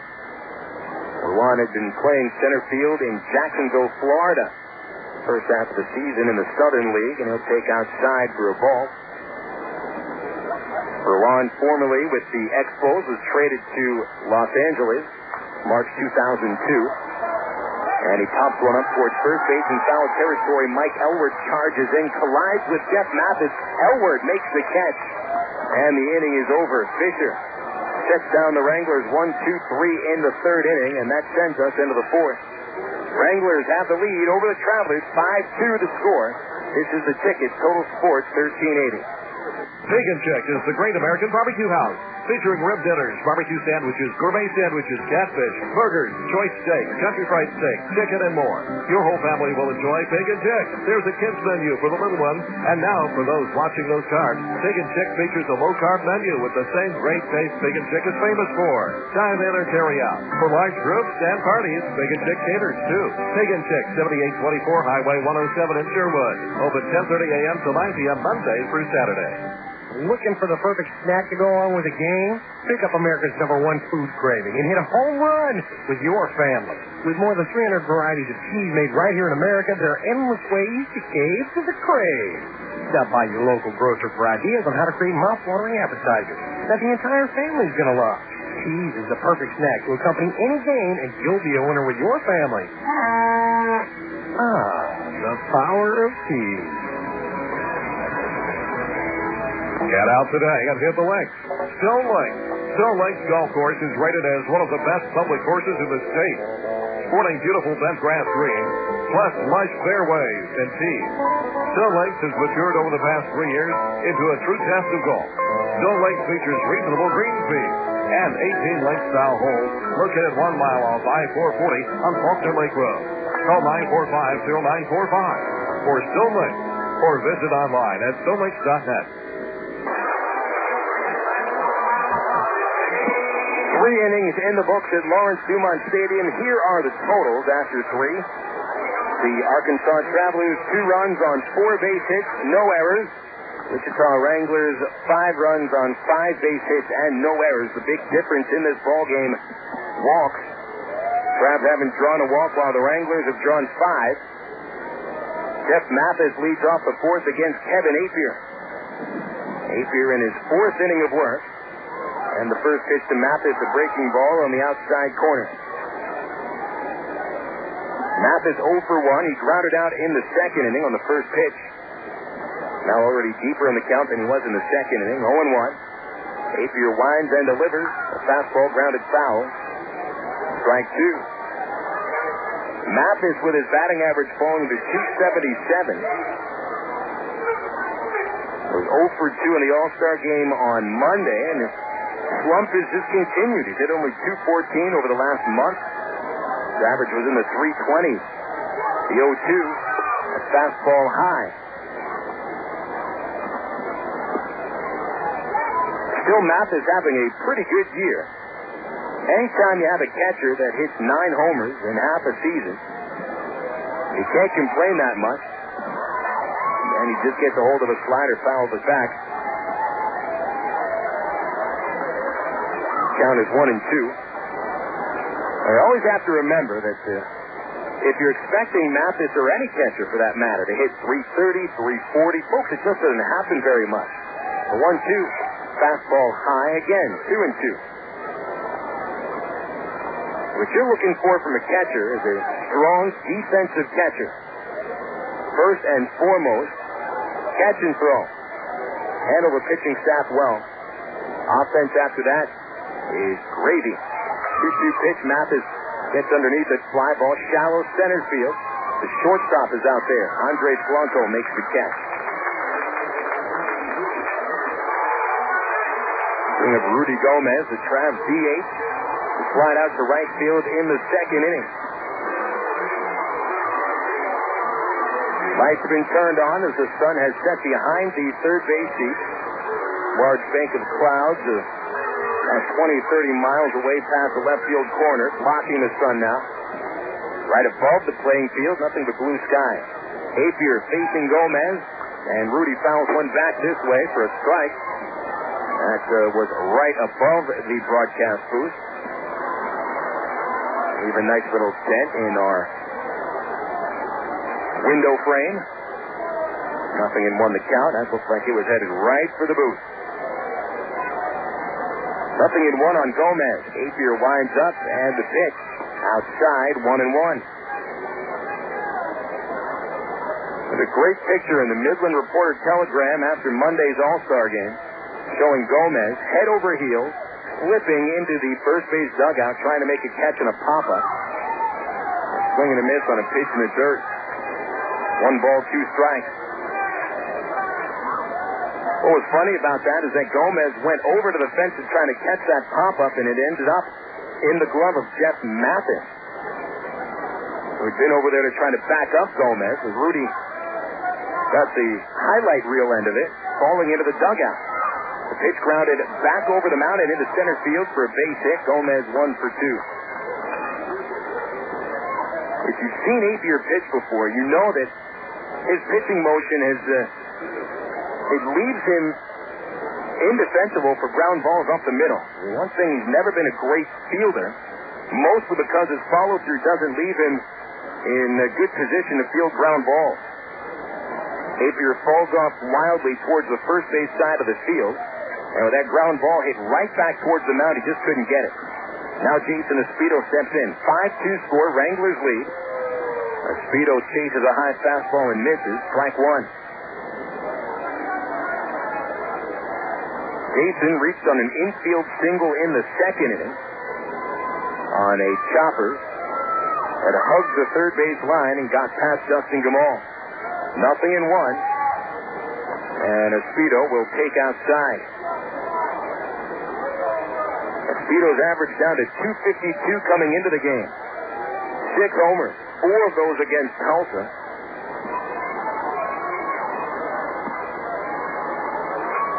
Espedo batting only .213 against the Wranglers.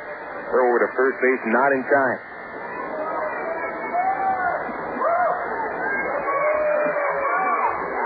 Wranglers bullpen starting to get busy. Sean Shirey warming up.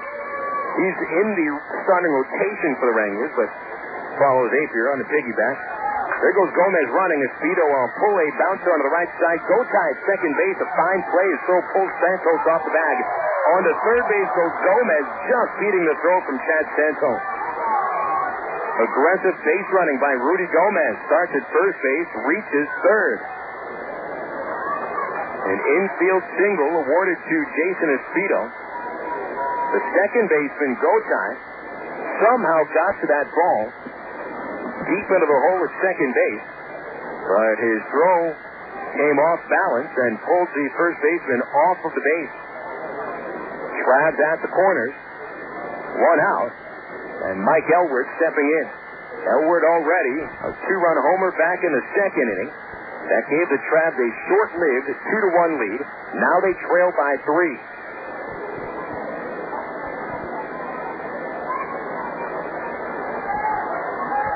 Apier toes the slab. One out, so the infield will look to turn 2. Stretch by Apier, and his first pitch, check swing on a slider in the dirt. It gets behind the catcher, Walter. However, Espedo only went a quarter of the way to second base. It gets back to first. The count 0-1 on Elward. As the home plate umpire, A.J. Wendell, said that Elward did not hold back on that check swing. Nothing in one. Espedo probably could be at second base right now.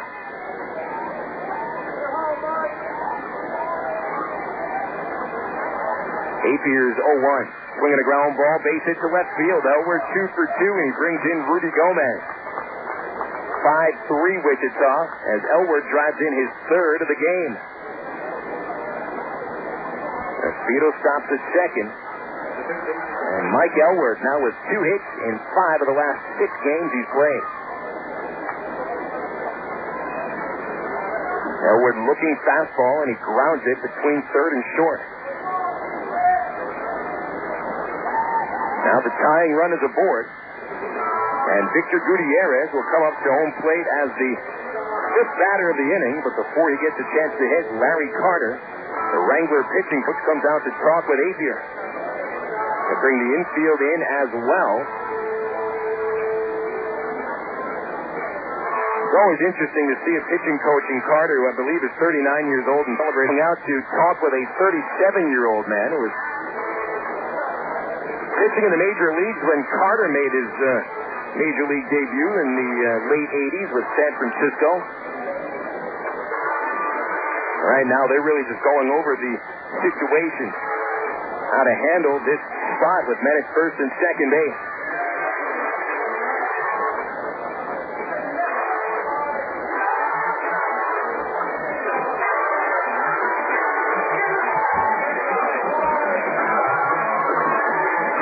Carter leaves Apier on the pitcher's mound. We'll see how they pitch to Gutierrez. Victor grounded out in the second inning. His men at first and second, one out. A stretch by Apier, checking at second. Espedo a good lead. And on the slider, Gutierrez fouls it off the tip of the bat. Strike 1. Gutierrez, without big numbers, here career .270 batting average with 24 lifetime homers. Been playing professionally since 1995. Gutierrez holds the bat behind his head and will take a strike at the knees, and the count is 0-2. 5'9", Gutierrez, barrel-chested, 170 pounds. He runs well. His speed is his best attribute. Nothing in 2, one out. Apier's pitch. A slider is grounded down the first base line. Back at it by Santos. Throw to second. One. The first base gets away. Coming from third now is Espedo, scores, standing up. And Gutierrez goes first to second. An errant throw by the shortstop Blanco leads to another Travs run. They've scored twice in the fourth and have cut the deficit to just 1 run.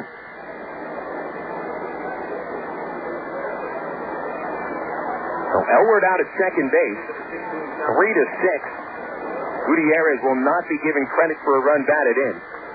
A fielder's choice. Charge the arrow on Blanco. Blanco took that chance knowing that Apier wasn't covering from the pitcher's mound. Santos had to cover from his back of the base. He got there in time, but the throw had to pull him off. Santos still couldn't catch it. Now here's Tommy Murphy with a foul ball on the first pitch. Wichita 5, Arkansas 4.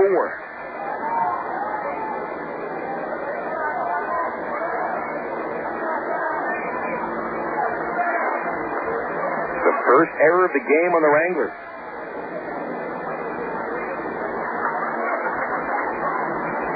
It's Bronco's 8th error of the year. 0-1. Murphy fouls one away. Strike 2. Tommy flied out of the first, single to center field in the third inning. Travs have come back with 2 runs in the fourth. Wranglers took a 5-2 lead after scoring 4 times in the second inning. Apier's going to be finished after this inning. Shirey looks ready to go in the bullpen.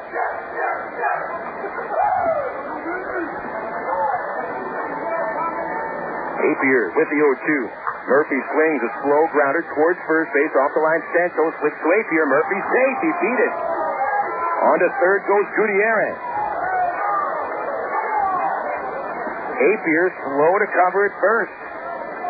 Murphy legs out his second base hit of the game. Now the tying run 90 feet away at third base. The go-ahead run is aboard. That would have been a tough play even if Apier got to the base in time. Murphy runs so well, and he was running hard from the get-go.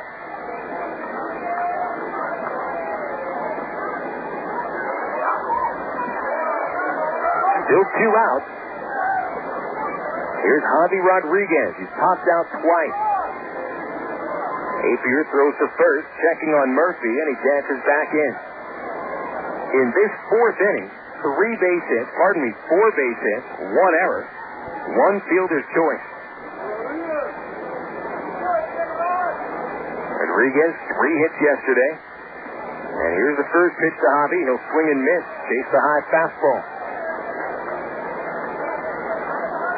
0-1 on Javi. He fouled out to first base. He's popped out to second. 5 RBIs on the year for Rodriguez. 3 of them in the last 7 games. The 0-1. Swinging a tip into the catcher's mitt. Strike 2. That time Rodriguez looking for a fastball, and he got the slider. 0-2, the count on Javi.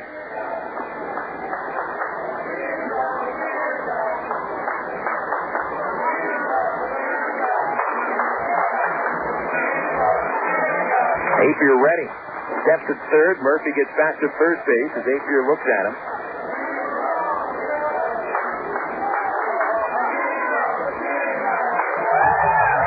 For those wondering, it is Dollar Beer Night, and that has attracted some fans more interested in singing. Murphy runs. The pitch fouls back this way. And the count remains 0-2 on Rodriguez. Goodness, they just got the beer guy to do a handstand right in front of them. Well, the main attraction has now become the beer guy and his main customer. A row of about 7, 8 college students take advantage of dollar beers. 0-2 on Rodriguez. Apier steps off the mound again. 2 runs in here in the fourth. This has been a back-and-forth ball game so far.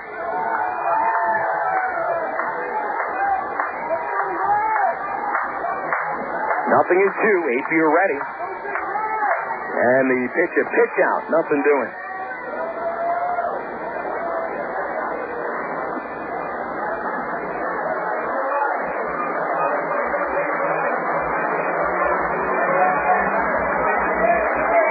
One ball, 2 strikes on Javi. Rodriguez seems to like pitches high in the strike zone. Apier looking to keep that slider low. Murphy runs. The pitch, a slider, fouled off. Rodriguez finishing the swing one-handed, leaning over the plate, just able to keep that one and stay at the plate. Wranglers led 1-0 after the first inning. Mike Elward's 2-run homer in the second gave the Travs a 1-run lead. Tim Bittner walked 3 batters, allowing 4 runs in the second. Travs have managed 2 runs here in the fourth. Rodriguez looks to tie the ball game with 2 outs. Apier checks at third, and the right-hander deals. The pitch is popped up behind second base, and Gosai is there to take it in short right field. He'll put it away, and the Travs are finished in the fourth. Bring it a little bit closer, though. 2 runs, 1 error. 4 base hits for the Travs, 2 runners left. 5-4 the score. Wichita with the lead. This is the Ticket. Total Sports 1380. Meet Bob, the carpenter. He's smart, he's a pro, and he wants the best for his family. What does he do? Join the union. Bob knows that a union carpenter maximizes his earning power, gets family insurance, and a pension plan he can count on. Plus, a union carpenter has access to union training, learning new skills and advancing his career. Carpenters, pile drivers, floor layers, and millwrights. Join now and start enjoying the benefits. Call the Arkansas Regional Council of Carpenters at 501-568-2500 for more information. Frank, what are you doing here? Wife sent me. We're out of Coke. You? Sorry. First one to aisle 5 buys the other. Come on. Yo, Tony Stewart, you jumped the green flag again. Hey, stop throwing cereal boxes at me. Whatever, stop trapping my car. Yeah, sure. Looks like you're buying me that Coke. NASCAR fans have a one-track mind.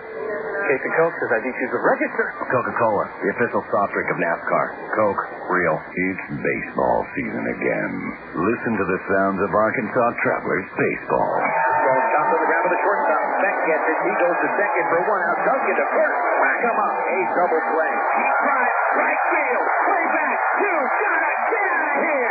And that, folks, is a game-winning homer. The Travelers win the game. Sound like fun? Arkansas Travelers Baseball. Call 664-1555 or log on to Travs.com.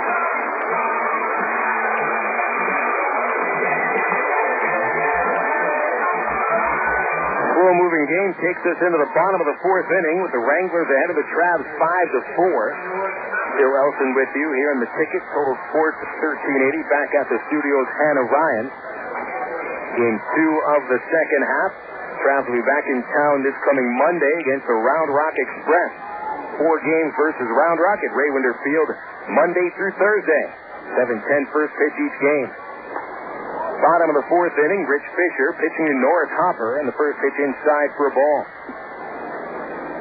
Fisher in his second inning of work held the Wranglers without a base runner in the 1-2-3 third.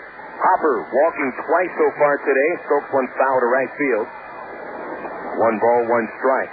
Bittner walked Hopper in the first inning and the second. Came around to score each time. Thought Walter knocked him into the first. Ruben Gotay with an RBI knocking Hopper home in the second. Andres Blanco on deck and then Gotay. Fisher winds in the 1-1. A changeup chopped high towards short. Ty Oswald waits, charges quickly onto first and gets the out. Nice job by Kai Oswald getting rid of that ball quickly to first base. No chance to waste time trying to get the ball into his throwing hand with Hopper running as hard as he does.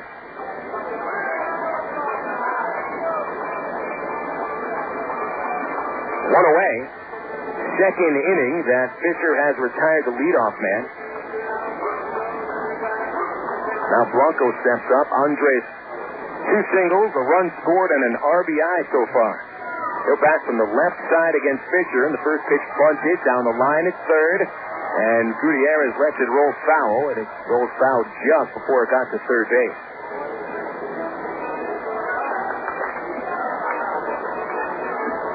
As I mentioned before, Blanco is never going to be a guy that hits 300, 310 with any power at all.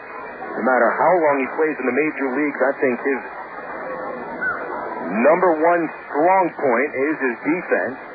But you don't necessarily have to have a lot of power and ability to get base hits into the outfield if you can bunt your way on. Here's the 0-1.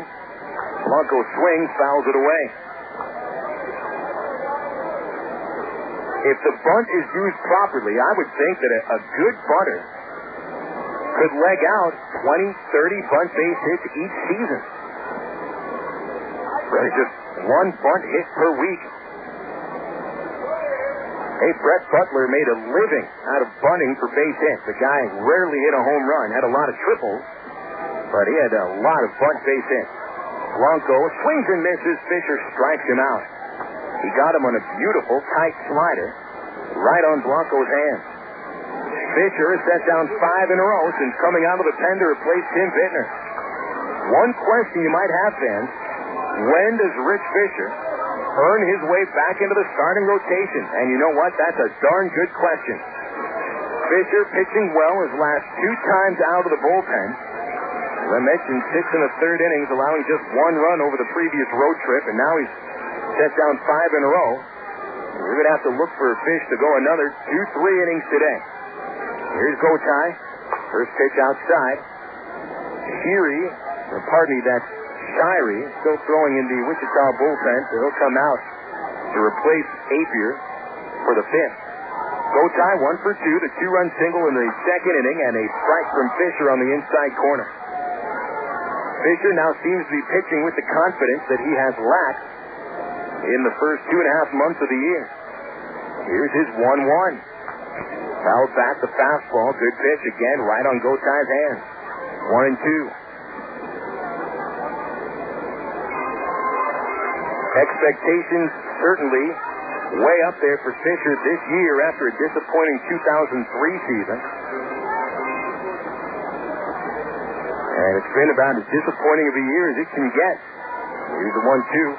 Gotay takes low, 2-2. But if Fisher can somehow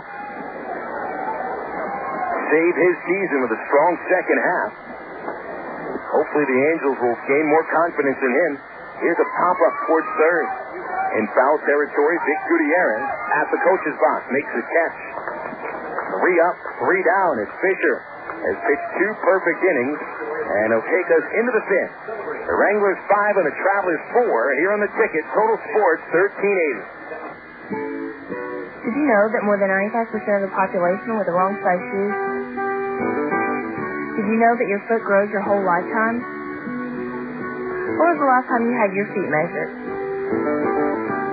Wearing the wrong size shoes is the #1 cause of foot problems. Come into Top Shoes and let us measure your feet and fit you properly. If your feet hurt, or you don't want your feet to hurt, come into Top. And while you're at it, join our Tip Top Shoppers Club and receive free shoes. Dr. Pepper, the face of originality, Dr. Pepper. Salute individuality, Dr. Pepper. Do what to do, your moment has come. You're not like anyone, nothing better, Dr. Pepper. AgPro knows your patient. You've had your eye on a certain green and yellow tractor for some time now. But here's a thought. Visit your local John Deere dealer for an innocent test drive. Sit in that yellow seat and feel that rugged quality. Then run the numbers. You may find you've underrated the value of a John Deere and overrated the value of patience. After all, nothing runs like a Deere. Test drive the John Deere of your choice today at AgPro Central Arkansas, 10504 Maumelle Boulevard, North Little Rock. Travs baseball here on the ticket. Total Sports 1380, brought to you by Miller Lite. If you're counting carbs, Miller Lite contains half the carbs of Bud Light. Miller Lite also tastes great. It's available this season in a can at Ray Winder Field. Join us on July the 1st as the Travs celebrate Independence Day with the first fireworks in the Rock 3 days early. Always great to get your fireworks in early. For the big display downtown on July 4th, come out to Ray Winder Field July 1st. Right after the Travs battle the Round Rock Express, Allstate Insurance presents fireworks on the field. Also, the first 1,000 fans to the ball game receive a free Hot Wheels car courtesy of Orlando Frost. Again, that's July 1st. You can purchase your tickets online at Travs.com. Show up at the box office or buy them on the phone at 664-1555. New pitcher comes on for the Wranglers. Left-hander Sean Shirey replaces Kevin Apier. First man he'll face Alberto Cayaspo, and it's high and tight for a ball. Apier goes 4 innings, holding the Travs to 8 base hits, 4 runs, 3 of them earned. Cayaspo is 1 for 2, and he'll take high and inside from Shirey. 2-0. Apier did not walk a batter. He struck out 1. He will not figure into the decision. Shirey sidearms a fastball over the plate for a strike to Cayaspo. Shirey, a 26-year-old left-hander from Katy, Texas. 6'4", 180 pounds, and he gets Cayaspo to chop to second. Go tie up with it, and he throws Alberto out. 4-3 goes the play. 1 away in the 5th.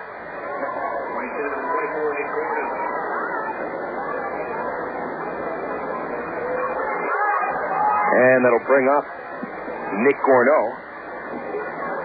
Gorneau is 0 for 2 on a ground out and a strikeout. Shirey, all arms and legs. A fastball blown right by Gorneau and swinging him in.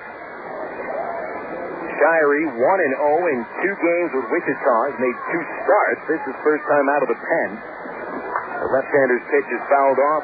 0-2 on Gorneau. Wichita 5, Arkansas 4. 1 out of the top of the 5th. Shirey was picked up by the Royals in August of last year. Finished the season with the Wranglers, pitching out of the bullpen 3 games.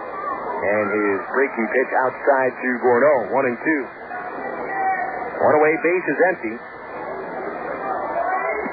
Shirey's pitch inside, it almost hit Gorneau. Had a jackknife out of the way. 2-2. Jeff Mathis on deck. Gorneau and Mathis have combined 0 for 4 so far. Bottom third of the order doing most of the damage. 2-2. Swinging a line drive over shortstop, and that's in for a base hit. Chasing it, the center fielder Hopper. Gorneau a wide turn at first, and he smartly goes back to first base as the throw comes in. Soft line drive over the shortstop. Gorneau with his second base hit of the series.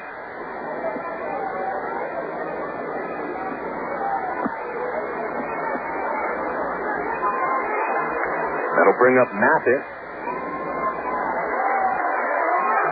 Shirey started the year pitching for the Wilmington Blue Rocks, went 2-3 with a 2.08 ERA.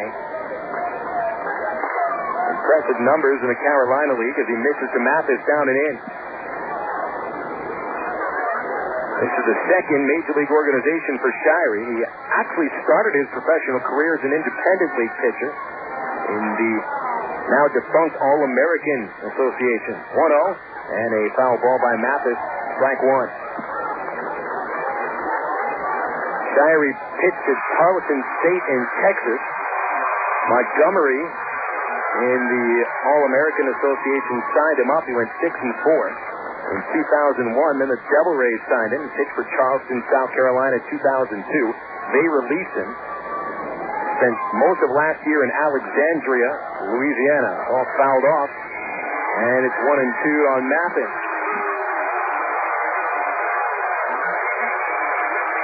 Shirey, 26 years old, trying to make the best of his second Major League organization. A guy that seems really has never been given a chance, especially coming out of college undrafted and unsigned until an independent league decided to pick him up. Toss on to first base, not in time. Speaking of independent baseball, former Traveler Billy Stokely has signed with an independent team. I believe he signed with the Fort Worth Cats in the Central League. He had a chance also to hook up with an independent team in Massachusetts. 1-2 to count. Throw to first base. Diving in, Gorneau. 5-4 score. Wranglers lead, top of the 5th. A slow-moving ball game marked by 5 walks from Trav's starting pitcher Tim Bittner. And 14 hits between these two teams already. Here's a 1-2 to Mathis, a curve in the dirt. Walter blocks it, keeping Gorneau at first base. Still 2-2 on Mathis.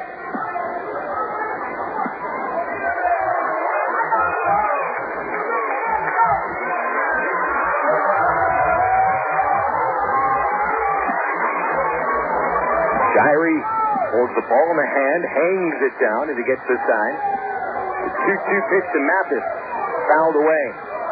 Shirey not coming with many pitches right in Mathis's wheelhouse. He's getting him to chase some pitches outside of the strike zone. Mathis 0 for 2 today on a ground out and a pop out. 0 for 5 in the series. Stretched by Shirey, one away. A throw to first. Gordo in there, standing up.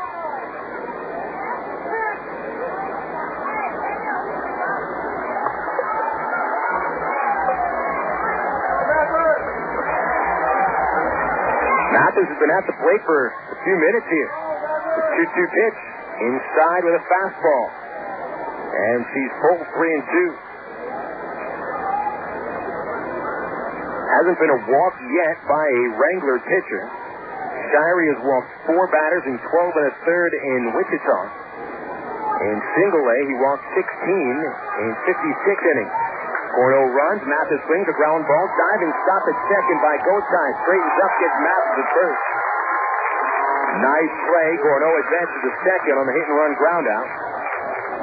And Gotay had to switch directions as he hustled up the middle to try to field a throw at second, and the ground ball made him shift to the other side. He's able to get Mathis out. Jeff now 0 for 3. He has, however, pushed the tying run into scoring position for Rudy Gomez.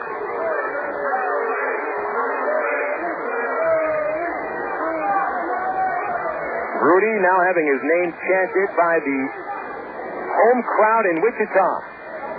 First pitch on the way. Gomez takes low.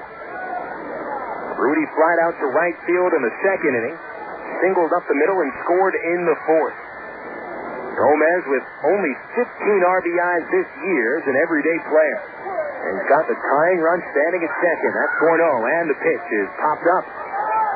Second baseman Ruben Gotay, dead in his tracks, makes the catch. Side retires. Crabs get Gordo to second base, but shred him. And after 4 1/2, that's Wichita's Lawrence Dumont Stadium. It's 5-4. The Wranglers lead. This is a ticket. Total Sports 1380. Faucets leaking, termites feasting, missing tackle, paints and spackle, tubs, jacuzzis, tapes and movies, everything from A to Z. Now in lumber, tons of plumbers, elevators, coffee makers, radiators, party favors. Take a look and you'll see. Other books. When it comes to making their buying decisions, people today let their fingers do the walking through Yellow Book Yellow Pages. It's no wonder. Yellow Book's packed with money-saving coupons, restaurant menus, and vital community info. And with more ads than ever before, it has everything you need right at your fingertips. It's easy to spot. Just reach for the yellow directory with the map on the cover and join the smart shoppers who choose Yellow Book, not the other book. Put your business in Yellow Book. Call 1-800-YB-YELLOW. Not the other book.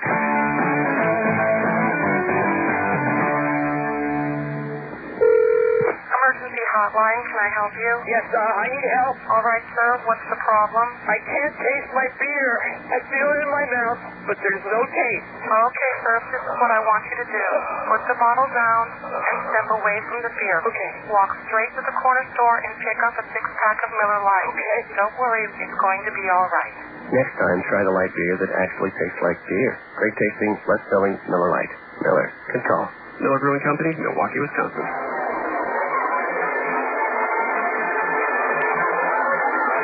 Halfway through tonight's action at Wichita, the Wranglers 5, the Travelers 4. Rich Fisher back on the hill for his third inning of work. He's faced 6 batters, sent them all down. He'll face the 4, 5, and 6 batters in the Wranglers order. Brandon Berger leading off. First pitch on the inside corner for a strike. Berger walked against Tim Bittner in the first inning. Hit a sac fly to left field in the second. That knocked home Wichita's last run, which was their 5th. They lead by 1. A strike from Fisher on the outside corner. Scott Walter on deck, then Chad Santos. Fisher has struck out 2 in 2 innings. And here's his 0-2 pitch to Berger. Swung on, line to the left field. Coming in is Speedo. He's there. 1 out. Around the Texas League on the Southwest Airlines out-of-town scoreboard. Round Rock in Midland At a 1-0 game yesterday, the Rockhounds picked up the victory, and they're scoreless into the 5th inning of the Dell Diamond. Frisco and Tulsa, top of the 5th. Rough Riders lead at 3-0. Frisco shut out the Drillers yesterday, 5-zip. And in the 5th inning at San Antonio, the Missions lead El Paso 6-3. Scott Walter takes a strike on the inside corner. Walter twice has reached on infield singles to third base. Once, a slow grounder that got by Vic Gutierrez for a base hit. There was another pitch and another strike on a slider, and Fisher ahead 0-2. In the 2nd inning, Walter hit a little bleeder that barely made it halfway to third base, hugging the line the whole way, and it stayed in fair territory. 0-2, Fisher winds, Fisher deals, and the fastball just misses the outside corner. Rich has faced 7 batters, set them all down, 2 strikeouts. 2 ground outs, 2 pop outs, 1 line out. The 1-2 in the dirt, 2-2. Mark O'Sullivan has started to throw in the Travs bullpen. With the pen needing to go after the 2nd inning today, you're going to see a couple other pitchers used besides Fisher. He might just go 3. Here's the 2-2 pitch. Swinging a line drive to center and a base hit. Fisher just left the slider a bit too high in the strike zone. And Walter connects on his 3rd hit of the game.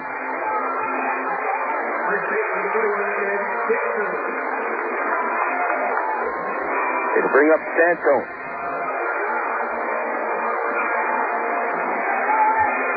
Well, that's the first expensive hit, I guess you'd say, if you call the 2 hits by Walter earlier cheap. That last one cost him a couple bucks. Now Santos, who's 0 for 2, steps in. Both of his at-bats have been inning-ending at-bats. And he'll take a fastball over the outside edge of the plate, strike 1. Santos flied out to center in the 1st. Pops out to Cayaspo at short, ending the 2nd. Now 1 away, and the infield looks for 2. Fisher at the stretch. He kicks and deals. And it's a hard liner caught by the shortstop, Cayaspo, up the middle. Walter hustles back to first. Hard line drive, Cayaspo, since he was prepared to turn a double play, was shaded up the middle. Otherwise, he would not have gotten there without the positioning. 2 outs in the 5th. Santos 0 for 3. Now here's Justin Gamal.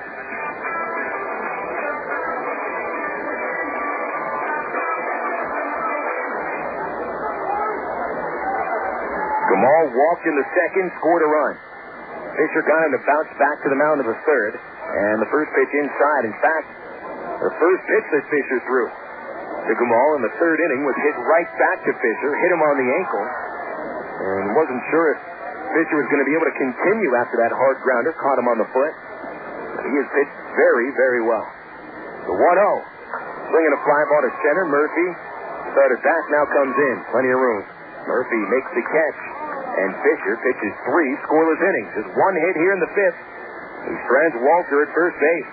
After 5 at Lawrence Dumont Stadium, the Travs trail Wichita 5-4.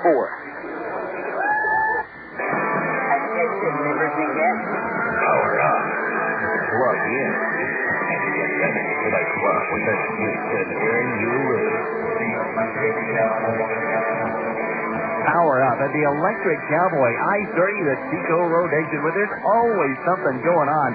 Electric Cowboy open Wednesday through Sunday. Doors open at 7:30 each night. And just listen to all that's going on. Wednesday night, ladies' night. Ladies in the door by 10 p.m. get $5 cash. Plus, free dance lessons at 8 p.m. And enjoy $1.50 long necks till midnight. Then, Thursday nights, it's $1 long necks and $2 pitches. Plus, live music every Thursday night. Yeah, there's always something going on at the Electric Cowboy, I-30 at the Chico Road exit. Power up at the Electric Cowboy, I-30 at the Chico Road exit.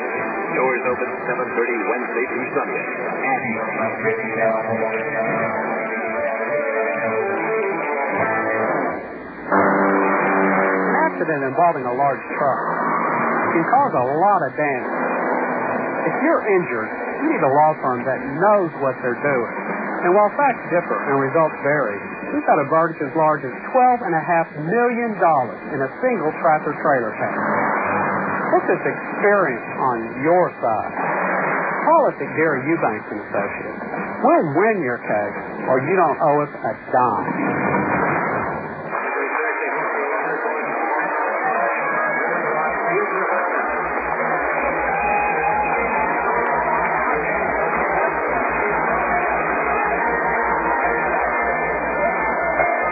Tight ball game out here in Wichita. 5-4 the score. Wranglers with the lead as the Wranglers look for their sixth consecutive win. They won 4 straight against El Paso to end the first half, beat the Travs yesterday. And now ahead by 1 run. Travs were down by 3, managed 2 runs in the fourth, went scoreless in the fifth against Sean Shirey. Here's Jason Espedo leading off. First pitch outside from Shirey for a ball. Espedo, couple of infield singles. He scored twice. Pitch from Shirey inside. 2-0. Bottom third of the order doing most of the work offensively today. Espedo and Elward combining to go 4 for 4. Elward has knocked in 3. And Elward on deck, ball 3 inside to Jason. No Trav batter has taken a walk so far.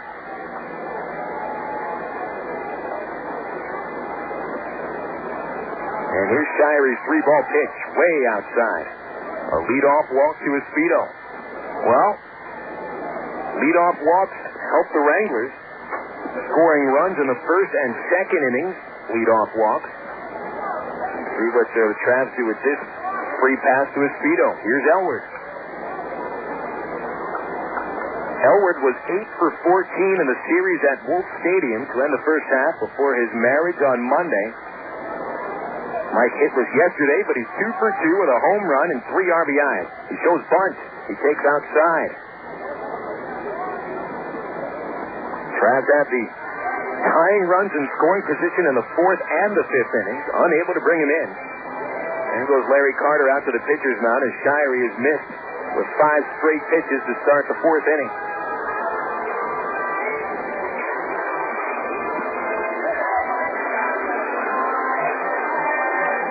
Well, with the Travelers still searching for an offensive identity, I think right now they're still searching for a leader out of the lineup.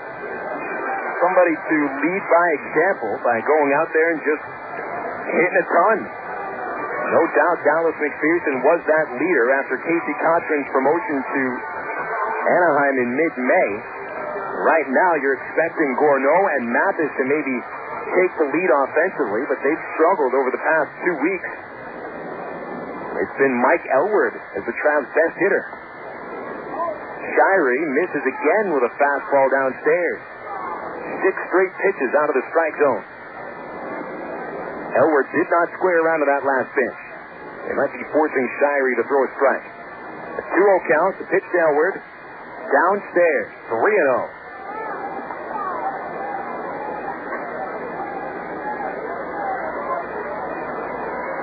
Victor Gutierrez on deck, and you know if Elward draws another walk, Gutierrez is going to be bunting. Here's a 3-0. Downstairs. That's ball 8.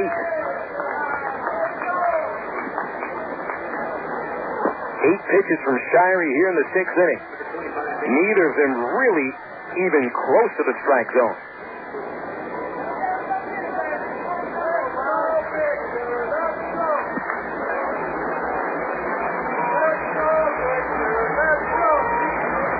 Shirey getting his first chance full-time at Double-A. And he pitched well his first 2 starts, but right now he's struggling in the 6th inning. Gutierrez, 0 for 2, squares around, a throw to second base by the pitcher. Espedo was ready for it. He got back in. Wranglers trying to fake Espedo into taking a large lead. The shortstop Blanco was holding him on, then runs away from him.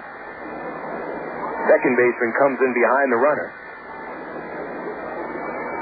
But Espedo was ready for it. Third baseman Gamal is ready to charge. So is Santos at first. The pitch.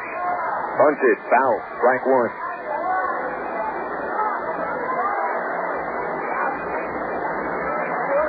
Any batter trying to bunt the ball is told to just let the ball hit the bat. You don't want to chop at the ball. Gutierrez really tried to force the bat into the ball rather than the other way around. One other thing, on artificial turf infield, the ball certainly will roll a little bit farther than on grass. Nothing to slow it down. Nothing in one. The stretch by Shirey. And the pitch taken outside. 1 ball, 1 strike.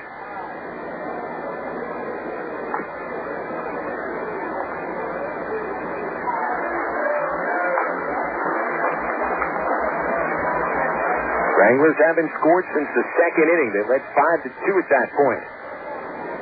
Drives to within 1 run. The speed of the tying run at second base. Shirey ready. The pitch to Gutierrez. Bunted towards first base. Taken by Santos. Throws to third. Espedo out at third base. Close play at third. Espedo got a good break on that. But Gutierrez was unable to deaden the ball enough. And it's mostly because of this artificial turf infield. 3-5 goes the out at third base. Elwood to second. Gutierrez at first. Gutierrez now 0 for 3. Tommy Murphy steps up. Murphy 2 hits. 3 out bats. Turns around to bat right-handed against Shirey. Murphy has 2 singles against Apier, batting left-handed. No punting now. First pitch. Swing and a foul into the first base seat.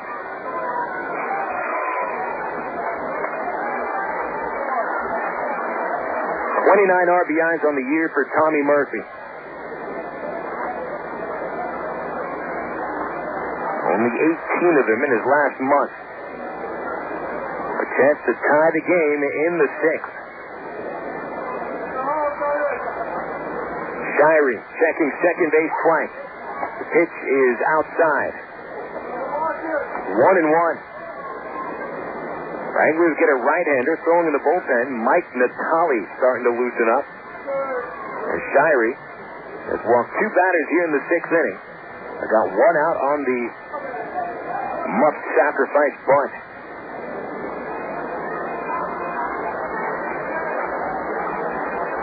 Murphy stepped out of the box for a quick sec. Now digs himself a hole with a right foot. He's standing darn close to home plate. Opens the stance up. Pumps the bat around. The pitch is swinging and a miss. Tommy just a little bit late on the fastball.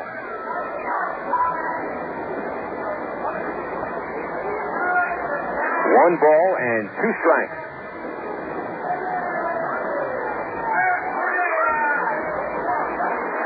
Shirey with those long arms.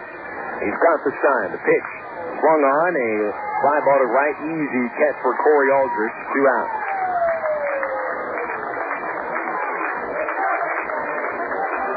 Murphy just tried to flick that ball into right field. Hit it just a little bit too far to flick it. 2 gone in the 6th inning, and here's Javi Rodriguez. Whereas Javi led the Travs yesterday with 3 base hits, tonight he's lagging behind a little, topping out all 3 times he's been up. First, third, and 4th innings. A base hit here should tie the ball game. Mike Elwood at second, Victor Gutierrez at first. 5-4 Wranglers here in the 6th inning. And a ground ball in the first pitch. Down the line at third, Jamal has it. Throws to second base for the force out on Gutierrez. And the Travs slam the tying run in scoring position for the 3rd consecutive inning. No runs, no hits, 2 left on. Heading into the bottom of the 6th inning here in Wichita. The Wranglers lead it 5-4. You're listening to Arkansas Travelers Baseball on the ticket. Total Sports 1380. KDXE North Little. Accident involving a large truck can cause a lot of damage. Introducing fresh taste salads from Sonic. As in made to order by hand with care for your very own fresh taste salad. At Sonic, we make them the way you'd make them at home, if you had the time. We start with the freshest ingredients, add your choice of tender grilled chicken, crispy jumbo popcorn chicken, or Santa Fe grilled chicken. You even get your pick of your favorite Hidden Valley dressings. So try a new fresh taste salad from Sonic today. It's not just good, it's Sonic good. My company is currently going through a transition, and I'm part of that transition. I needed new technology, new ideas for a changing market. Norman Poteet earned a Bachelor of Applied Science degree in Electronics Engineering Technology in 2002 and a Bachelor of Applied Science degree in Automated Manufacturing Technology in 2003 from the ITT Tech in Indianapolis, Indiana. My education at ITT Tech was the right decision for me. To find out more about ITT Technical Institute, call 1-800-ITT-TECH or visit us on the web at itt-tech.edu. ITT Technical Institute, education for the future. Hit a home run with your family tonight. Whether you're planning a meal before the game or snacks for the game, remember to include milk, cheese, and yogurt in the game plan. 3 servings a day of dairy is the right amount to help keep your body healthy. It's easy. Just look for the 3-a-day logo on your favorite calcium-rich dairy foods at your local retailer. For more information, including recipes and coupons, visit www.3aday.org. Have you had your 3-a-day today? The power of teams.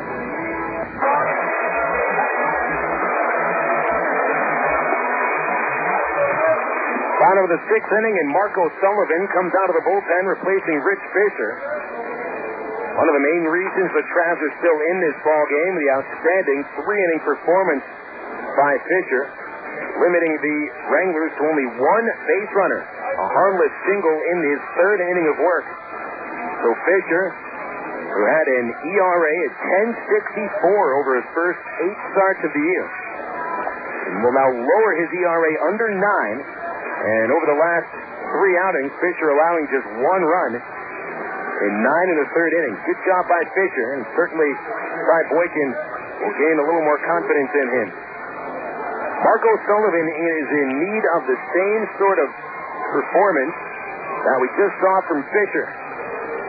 As O'Sullivan has an earned run average from the first half at 668.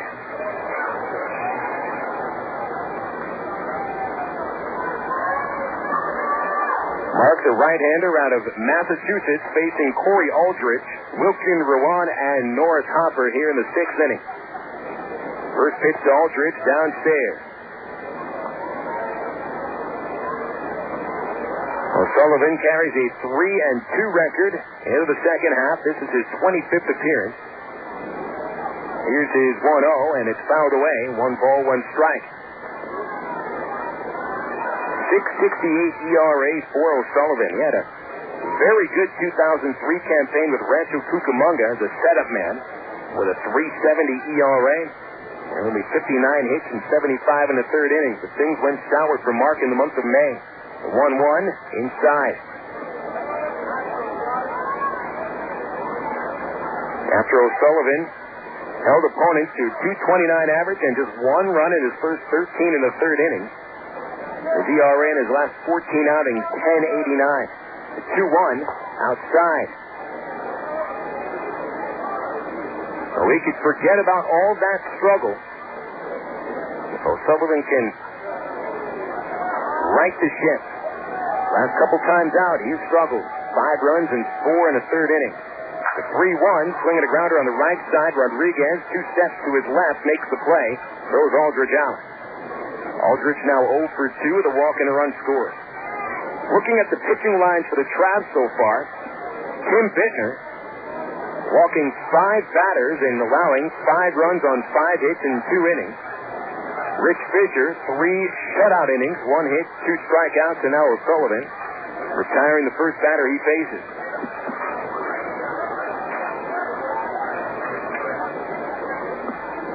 Wilkin Rowan shows bunt, takes low for a ball. Rowan used a sac bunt in the 2nd, fouled out in the 3rd. Wilkin, spelled W-I-L-K-E-N, Rowan, R-U-A-N, right-handed batter, takes low, 2-0. Rowan replacing designated hitter Jim Terrell, who started yesterday but injured his shoulder.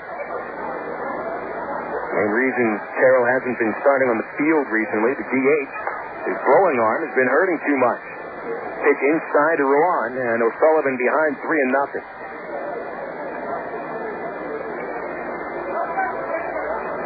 Here's Mark's 3-ball pitch. A fastball down the middle. Otero will be reevaluated in a couple of weeks after minimally invasive surgery. The 3-1 to Rowan. Swinging a chopper down the line at third, bouncing foul away from Gutierrez. 3 balls, 2 strikes.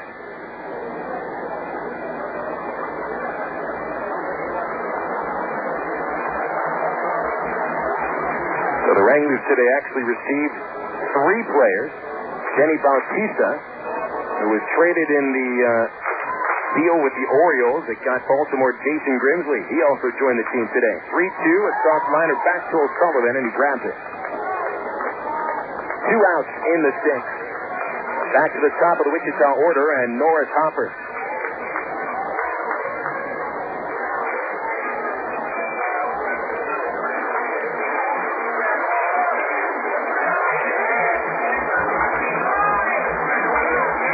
Hopper 2 walks against Bittner, 2 runs scored. Fisher got him to ground out in the 4th. 5-4 Wranglers here in the 6th inning, and O'Sullivan's first pitch to Hopper is fouled away. 0-1 on Norris. O'Sullivan pitched really well in the first month of the season, most of that coming against this very same ball club, the Wranglers. His only save against Wichita on April 11th. Here's the 1-strike pitch in the dirt, 1-1. In fact, in the first month of the season, O'Sullivan threw 5 scoreless innings at the Wranglers, allowing just 4 base hits. Here's the 1-1. Swinging a fly ball right field. Going back, Nick Gorneau. Still going back. In the gap. He's there. Makes the catch. 3 up, 3 down as O'Sullivan continues Fisher's work. The Travs bullpen has tossed 4 scoreless innings. Heading into the 7th here in Wichita. Wranglers lead the Travs 5-4. This is the ticket. Total Sports 1380. Okay, thanks for listening with me. So what's your plan? Plan? To sell the house. Are you going to put up a sign and add in the paper? Or maybe even a listing on your website? Why are you writing this down? This is good stuff. Do you have any more? Not working with the Century 21 agent. Century 21 agents pledge to develop a customized marketing plan to best sell your home. Only Century 21 agents offer the Century 21 service pledge to help reduce the stress of selling real estate. Century21.com. Real estate for your world. The Century 21 pledge is offered by participating offices. Each office is independently owned and operated. I'm definitely not going back to my old razor. I'm going to stick with M3 Power. Check out what guys are saying about new M3 Power, the first micro-power shaving system from Gillette. I'm in shock right now. It's fantastic. I feel like I'm getting a massage with this razor. Wow, this is something new. I like this. I feel like I'm not even shaving, really. With the M3 Power, it made me look forward to shaving. Feel the power of the world's best shave. New M3 Power from Gillette, the best a man can get. I'm no brain surgeon. I'm not an engineer. I don't know how this thing works. I just know it works. We're talking to Captain Mark Johnson of the Florida Keys, pro fisherman and bullfrog user. Well, I tell you, down here the sun is really intense. You need a sunblock that's seriously waterproof, sweat-proof, and lasts all day. What's your favorite? The Bullfrog Quick Gel. SPF 36, dries really fast and doesn't coop up in your hands. It doesn't run in your eyes when you sweat. Quick Gel even comes in a spray. Thanks. Good luck, Captain. Come and see us. The fish are waiting. No ordinary sunblock can deliver the all-day waterproof protection of Bullfrog. It's the ultimate waterproof sunblock. Use as directed.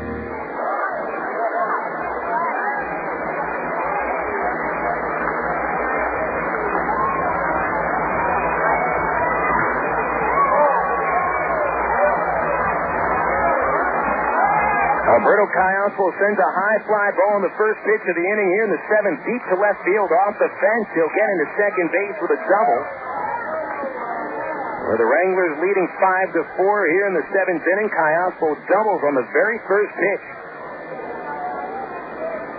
Alberto now 2 for 4. The Travs have had the tying run in scoring position in each of the past 3 innings, and now get that tying run into second base on the first pitch of the 7th from Sean Shirey, and he's going to be taken out of the ballgame.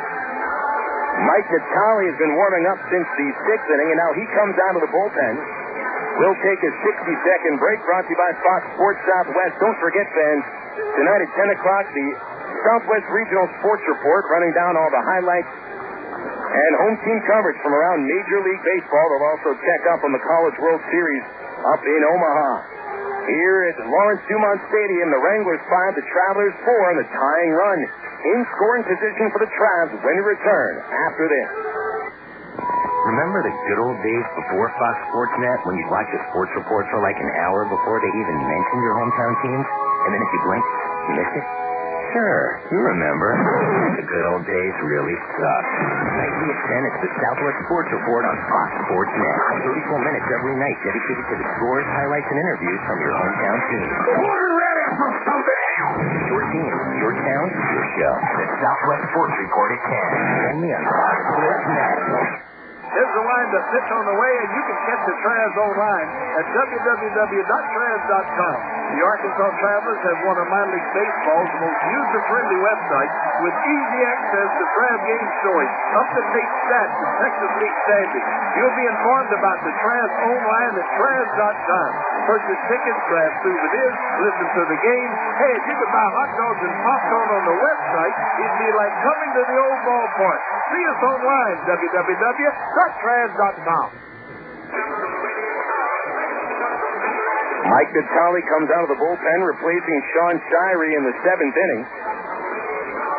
Shirey lived dangerously in the 5th and 6th innings, walking 2 batters, allowing 1 base hit, stranding 3 men on the bases, and now here in the 7th, Alberto Callaspo doubles on the very first pitch of the inning, and Natale comes out of the pen. Nick Gordeau steps in. Nick 1 for 3. That tying run has been at second base. 3 consecutive innings until the 7th. First pitch to Nick. A curveball outside. Natale, 6 feet tall, 190 pounds. The right-hander is 25 years old. 5 wins, 2 losses, and a .532 earned run average. Ball behind his back as he gets the sign.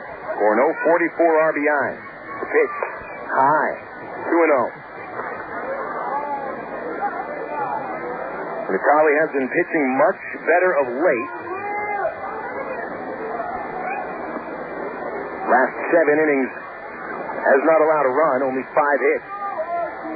Tying run at second, the pitch, swing and a fly ball right center field. Hopper on his horse, still running. He makes the catch in the gap. Callaspo tags up from second, and he gets to third base as the throw comes in. Tying run at third base, only 1 away, and Jeff Mathis comes up. Boy, Hopper displaying outstanding range in center field. Had a very long way to go to bring that one in.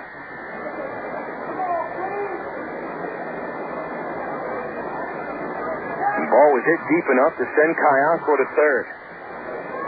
Now Mathis steps in. The infield will draw halfway up with this fast infield surface. They're not going to play all the way in. Mathis 0 for 3. 2 ground outs, 1 pop out. From the stretch, Natale's pitch. In the dirt, nice block as Walter had to go down to his knees. The ball bounced up and hit him in the face mask, knocking it away. And I'm not so sure if Natale just got away with a balk. Saw Natale when he went to the stretch. He did not hold the stretch for a split second. He actually just let the glove bounce up as he went down. Now he's ready in the 1-0. Downstairs, 2-0. 37 RBIs on the year for Mathis.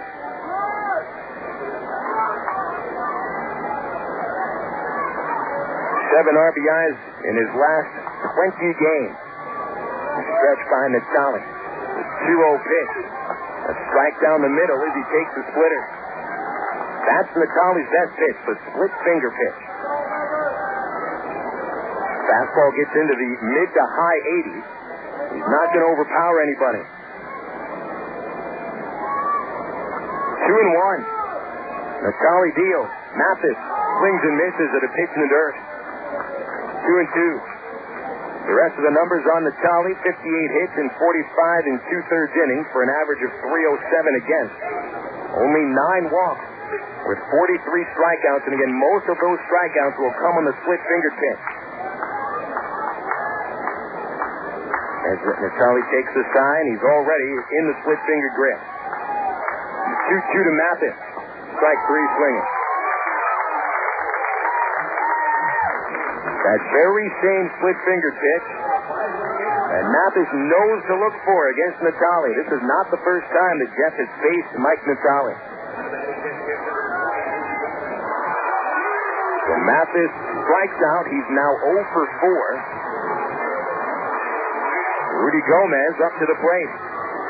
Cayaspo's leadoff double, 1 out away from being wasted. Travs have left a tying run in scoring position in the 4th, 5th, and 6th innings. Gomez takes a fastball over the heart of home plate. A right-hander now warming up in the Wichita bullpen. They've got Wes Wilkerson getting ready. 5-4 Wranglers in the 7th. Cayaspo at 3rd. 2 outs, and Gomez takes outside. Rudy is 1 for 3. Singled and scored in the 4th. However, Gomez, although his average has been in the mid to high 280s, has only knocked in 2 runs in his last 16 games. Natale's pitch low and away. 2-1.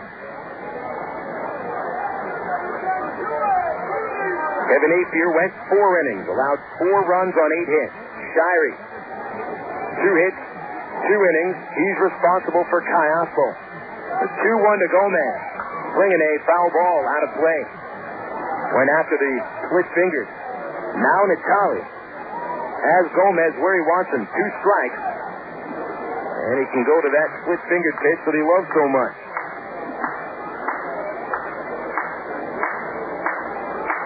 Here's the stretch by Natale. And his pitch. Check swing and a foul ball. That very same split finger. And it looked like it hit the dirt and then might have bounced up and got Gomez's back. Still 2-2. Right side of the infield, playing deep. Tons of room towards short. Gomez takes the split fingered low and away. Full count. Jason Espedo on deck. He's reached base all 3 times he's come up to home.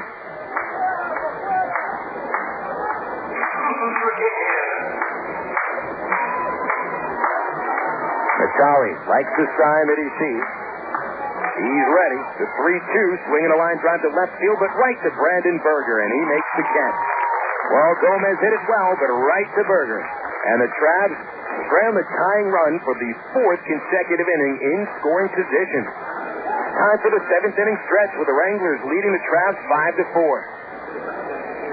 Listen, the crack of the bat, the distant whine of a lawnmower, the sounds of summer. A season when you try to spend as much time outside and out of the kitchen as possible. And when Del Monte can-do recipes come in handy. Del Monte steps up to the plate with simple, nutritious mealtime solutions using 3 steps or less that you can prepare in 20 minutes or less, and they're free. Sound good?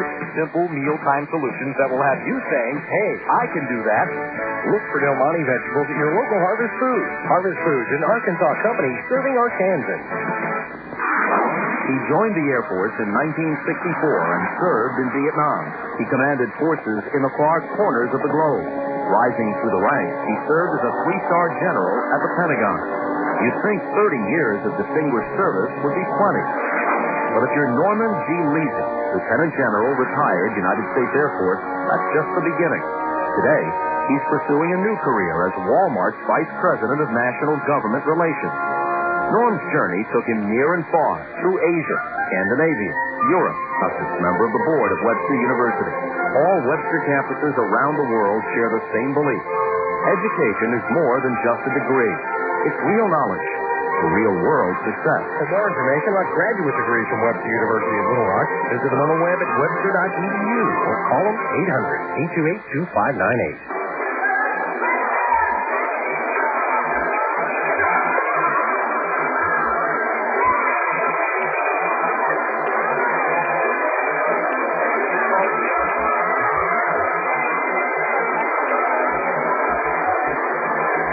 Back here in Wichita, the score after 6.5 innings, the Wranglers 5, the Travelers 4.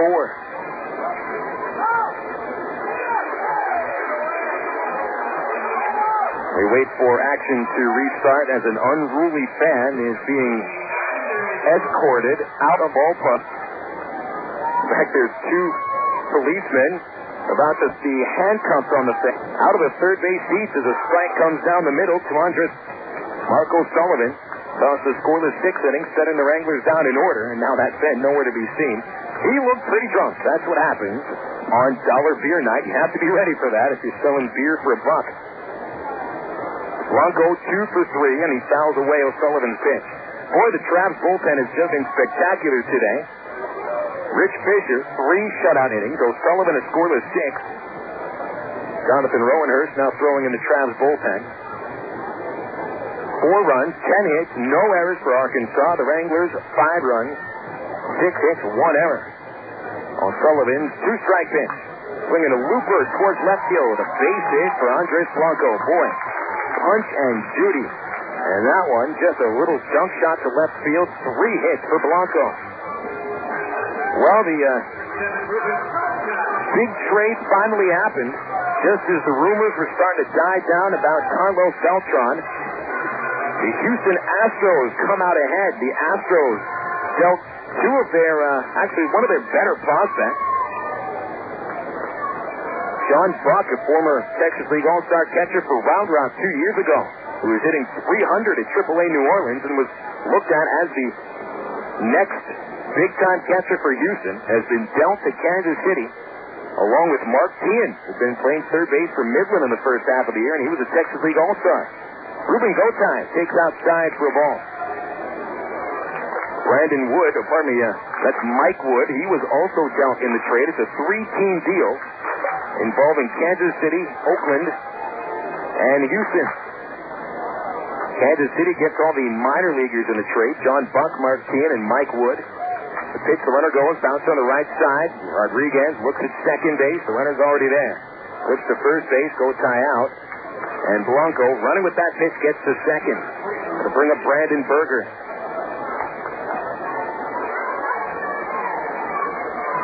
So the Royals receive the prospect. Beltran goes to Houston. And the Astros send Octavio Dotel over to the Oakland Athletics. So that means Brad Lidge will take over in the closer spot for Houston. Dotel will now close for the Athletics, and I guess that means that Arthur Rhodes is back into a setup role. He's been more comfortable during his career. Berger will take inside from O'Sullivan.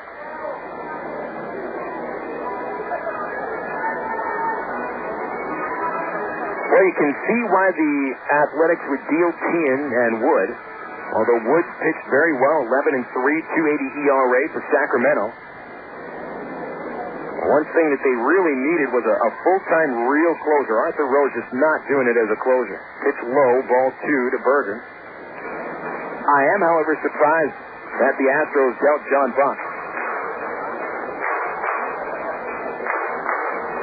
One thing that might say about Houston is how they feel about Hector Jimenez, the current starting catcher for Round Rock. He seems to be fairly advanced defensively. And so with Buck being dealt over to Kansas City, he's going to be sent up to the major league pronto. He'll join the Royals on Friday. That might mean that Mike Tonis will come back to Double-A. There's a fastball for a strike to Berger, 2-1. Actually, looks like Tonis will be sent to AAA Omaha. And David DeJesus, who started in center field for Wichita 2 years ago, is going to be brought up to Kansas City as well. So the Royals finally made that deal. 2-1 pitch. Berger swings and misses. 2-2 from O'Sullivan to Berger. 5-4 the score here in the bottom of the 7th inning. The Wranglers have led ever since the 2nd inning. Runner at second base, Andres Blanco, a leadoff single, got to second base on a ground out.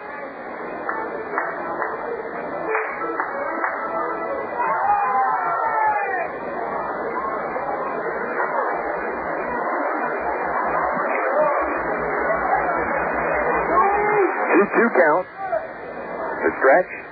The pitch to Berger. Downstairs. Full count. Rowenhurst is ready to go in the Travs bullpen. Wilkerson looks like he's ready to pitch out of the Wichita pen.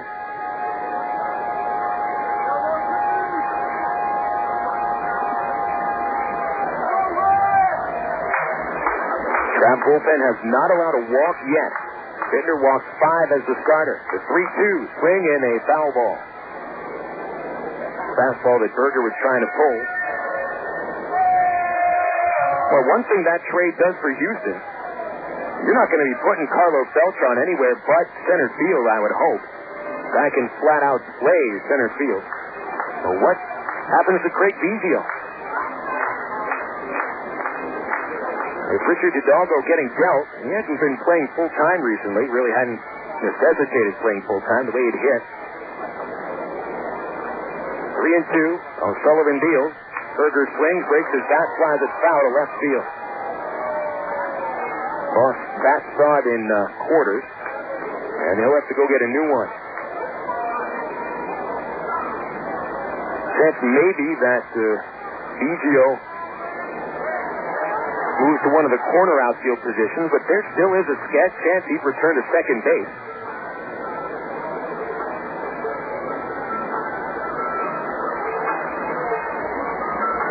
And then again, you wonder what that does to Jeff Kent. So while this trade certainly is going to help out Houston, as the Astros have been a disappointing team. 5 games out of first place behind St. Louis. Oh, with Beltran in that lineup, the Astros have become a lot more dangerous. 3 balls, 2 strikes. 1 away. O'Sullivan. The pitch hit in the air to center. Berger tagged it. Murphy all the way back towards the fence. He makes the catch at the fence. Tagging from second, Blanco. Here comes the throw to third base, and Rodriguez could only throw the ball about 10 feet. A good play by Murphy at the center field wall with a tremendous catch of a drive by Berger. Blanco stumbled as he hustled back into second base. The Travs had him dead to right to third. Murphy with a perfect cutoff to Javi Rodriguez, but Javi threw a lollipop to third. Not quite sure what happened to Rodriguez. The ball just barely came out of his hand. It went only 20 feet in front of him.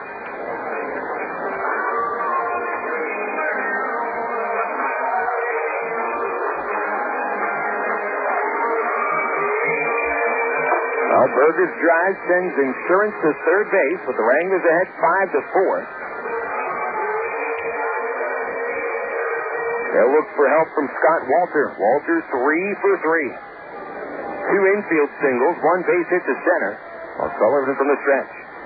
2 outs. First pitch. Strike on the inside corner.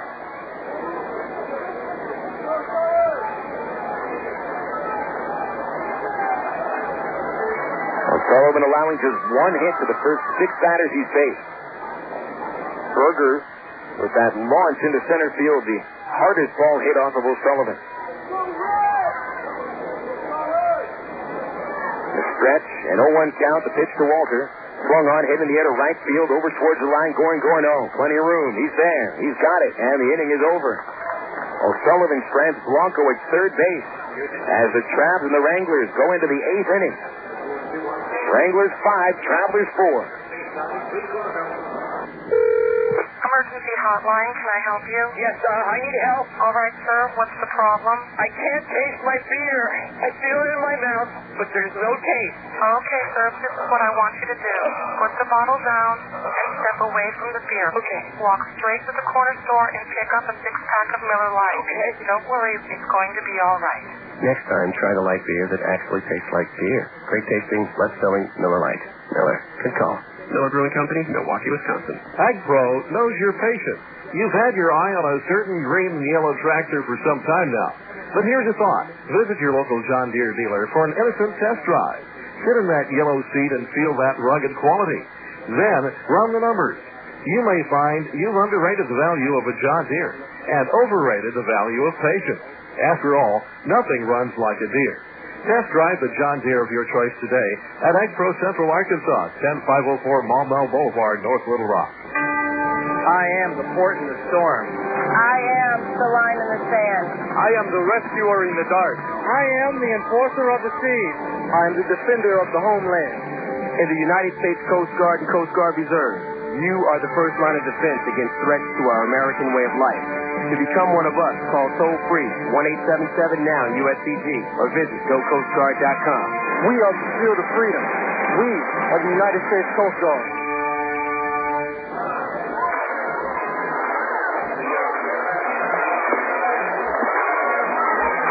7 innings completed at Lawrence Dumont Stadium. The Wranglers lead the Travs 5-4 in Game 2 of the series. Wranglers grabbed a 1-0 lead in the first inning, taking advantage of Tim Bittner's wildness. 2 walks and an infield single by Scott Walter scored the first run, but the Travs got a 2-run homer from Mike Elwood in the second inning for a 2-1 lead. However, Bittner walked 3 batters of the first 4 he faced in the second. All of them scored. 2-run single by Ruben Gotay put the Wranglers ahead. Brandon Berger's sac fly knocked in their 5th run. They led 5-2 after the second. Travs scored twice in the 4th inning.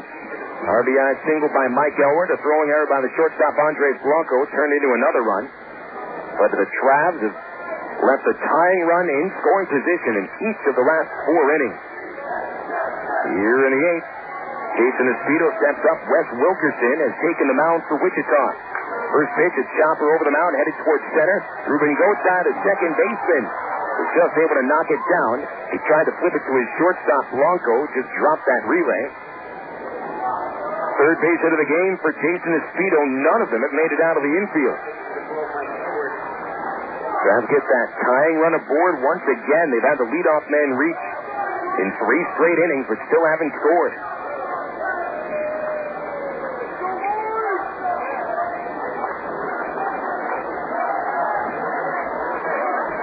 Mike Elwood steps in. Elwood 2 for 2 with a home run and a walk. 3 runs knocked in. Espedo a short lead at first. Wilkerson chases him back. Mike Natale worked just the 7th inning, inheriting the tying run at second base and stranded him. Getting Gorno to fly to center. Mathis struck out, and Gomez lined out to left.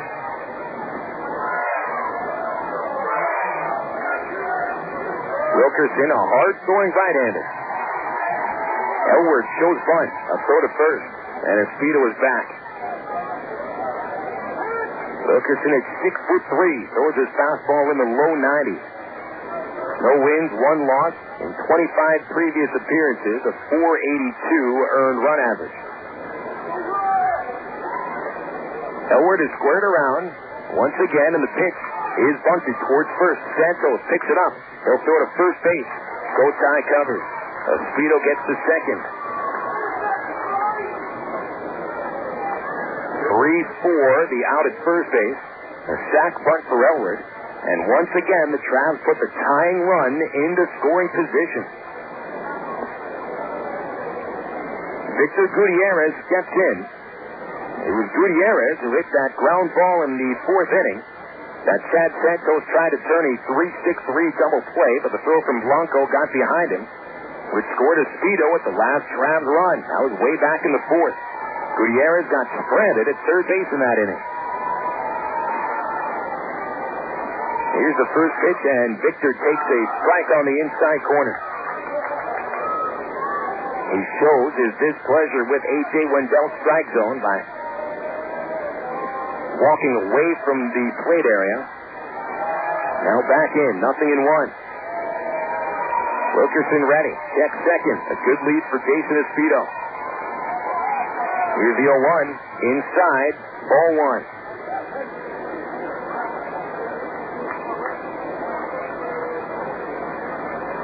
The Wranglers have a pitcher warming up in the bullpen. A right-hander. Here's Jorge Vasquez getting ready. 1-1 on Gutierrez. 1 away. The pitch fouled off. A sharp liner that bounces into the seats at first. 1-2 on Gutierrez. In the 5th inning, Nick Corneau got to second base with 2 outs.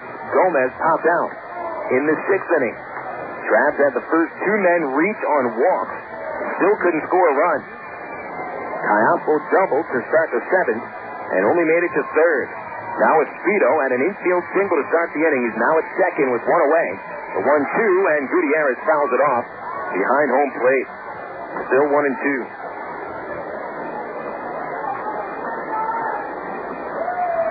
Whereas yesterday the game was close until the Travs bullpen came into action. Today the game would not be anywhere near as close as it is. A one-run margin for Wichita without the Travs bullpen pitching as well as they have. 1-2 to count. The stretch, Wilkerson checks second. Espedo shuffling off. The pitch in the dirt, blocked by the catcher. Espedo has to hustle back to second. 2 balls, 2 strikes.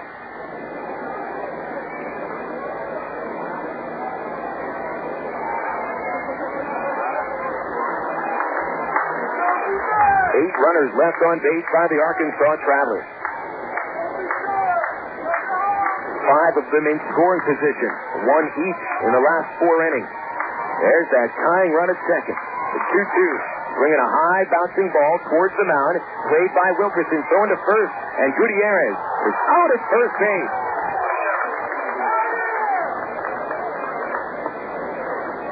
Wilkerson had to wait for that ball right on top of the pitcher's mound. A strong throw to first base, Gutierrez out on a bang-bang play. Espedo advances to third.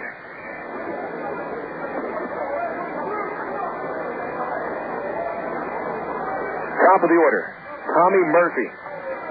Tommy 2 for 4.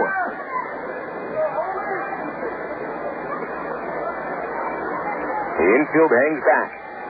Murphy will bat left-handed. Wilkerson from the stretch, and his pitch inside.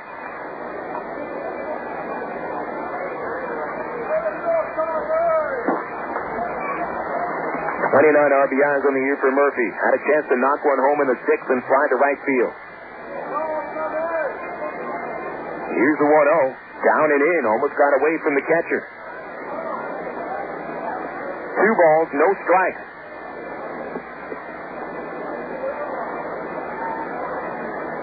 11 base hits for the Travs.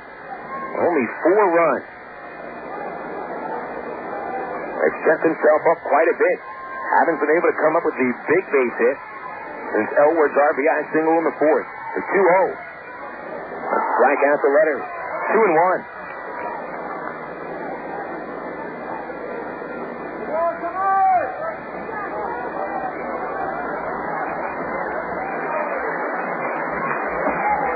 Murphy with that slightly open stance. Wilkerson set. The catcher inside. The pitch inside. 3-1 on Murphy. Javier Rodriguez on deck. Javi is 0 for 4.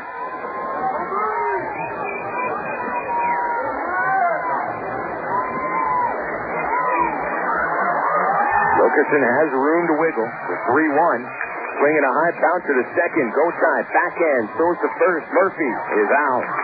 And the Travs send a tying run once again in scoring position. 5 consecutive innings. We'll head into the bottom of the 8th. The Wranglers lead the Travs 5-4 here on the ticket. Total Sports 1380. Frank, what are you doing here? Wife sent me. We're out of Coke. You? Sorry. First one to aisle 5 buys the other. Yeah, you're on. Yo, Tony Stewart, you jumped the green flag again. Hey, stop throwing cereal boxes at me. Whatever, stop trapping my car. Walter. Looks like you're buying me that Coke. NASCAR fans have a one-track mind. Case of Coke says I beat you to register. Coca-Cola, the official soft drink of NASCAR. Coke, real. Introducing fresh taste salads from Sonic.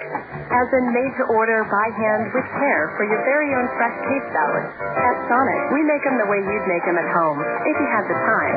We start with the freshest ingredients, add your choice of tender grilled chicken, crispy jumbo popcorn chicken, or Santa Fe grilled chicken. You even get your pick of your favorite Hidden Valley dressings. So try a new fresh taste salad from Sonic today. It's not just good, it's Sonic good.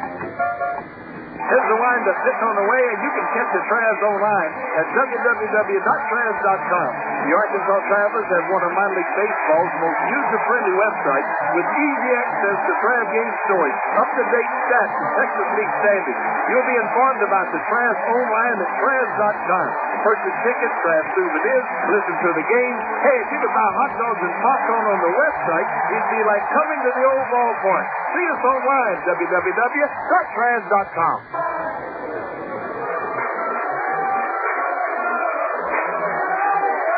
Jonathan Rowenhurst comes out of the Travs bullpen to pitch the bottom of the 8th inning. Travs bullpen sparkling today as Rich Fisher and Marco Sullivan combined for 5 shutout innings on 2 hits. O'Sullivan goes 2 innings, allowing just 1 hit, no runs, no strikeouts, no walks. And it's Rowenhurst on in the 8th. Wichita 5, Arkansas 4. Travs had their chances. They've left 9 runners on base, 6 in scoring position. Rowenhurst pitching to Chad Santos, Justin Gamal, and Corey Aldridge here in the 8th inning before the Travs try to tie it in the 9th. Santos 0 for 3. This is a lefty versus lefty spot. Rowenhurst kicks and his first pitch. Inside for a ball. Jonathan coming off of a scoreless inning at the All-Star game in Midland. He had really had trouble over his last 4 games in the first half, giving up 10 runs in 6 innings. The 1-0. Santos takes it at the knees for a strike. The Wranglers really didn't do much offensively after the second inning. They had 5 hits, 5 walks, and scored 5 runs in the first 2 innings, all against Bittner. Strike 2 from Rowenhurst over the outside corner. Rowenhurst entering his team-leading 28 games, 2 wins, 5 losses, and a .338 earned run average. Santos, a left-handed batter in the 1-2, swing and a miss. Only the 3rd strikeout of the game by a Trav pitcher. Meanwhile, Trav batters have struck out only twice. Here's Justin Gamal.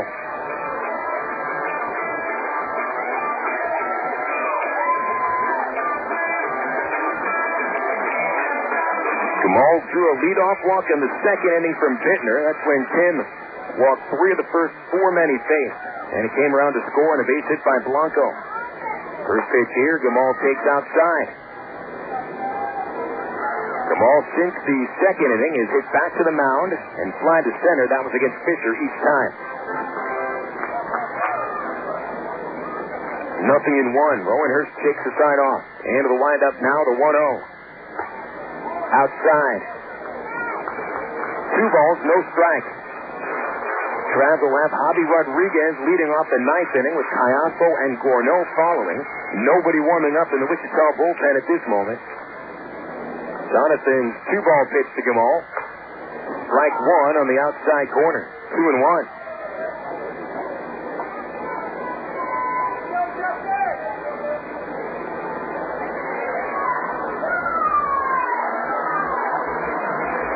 The high leg kick, Rowenhurst 2-1 outside. They're in the 8th inning at Tulsa. The Rough Riders lead Tulsa 5-0. Drillers were blanked yesterday 5-0, and the Rough Riders looking for their 2nd straight shutout. 3 balls, 1 strike. Rowenhurst deals. Swinging a line drive towards right field. Hugging the line. Bouncing foul. Strike 2. Counts full. Round Rock 2, Midland 1 after 8 innings at the Dell Diamond, and San Antonio on the strength of a 6-run second lead El Paso 7-3.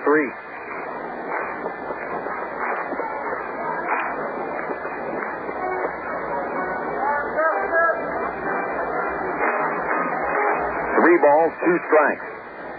Travs bullpen has not allowed a walk. The payoff pitch fouled away as Rowenhurst came right on Gamal's kitchen with a fastball.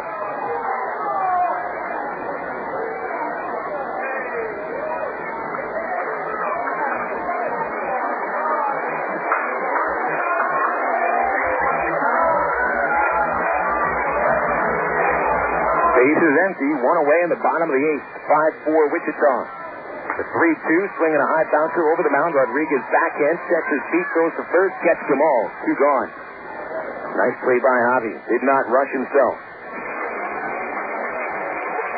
Bring up Corey Aldridge.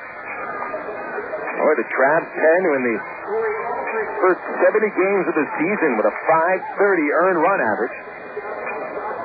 And they are having a game to remember. Hopefully that'll turn into a win. Jorge Vasquez now starts to throw in Wichita's 10. They're going to bring their closer on for the ninth inning.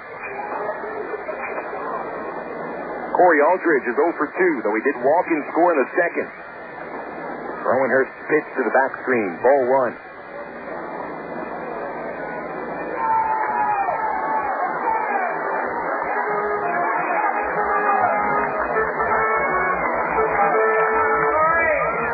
Rowanhurst looking for his first scoreless outing. In 3 weeks, he misses outside ball 2. Of course, you don't count the All-Star game, though we certainly do offer congratulations to Jonathan for representing the team very well and pitching a scoreless inning in Midland. Here's the 2-0. Aldridge takes down the middle.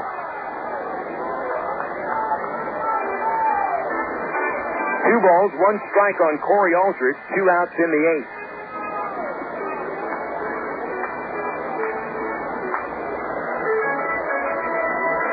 The wind-up, Jonathan's 2-1. Swinging a broken back grounder past third. Aldridge tosses the bat away, goes to get another one. Last time Rowanhurst had a scoreless outing, June 7th. 1 inning against the Round Rock Express. Now, we've had Rich Fisher and Marco Sullivan make bold statements for their first outings of the second half of the season. Looking for Rowanhurst to do the same thing.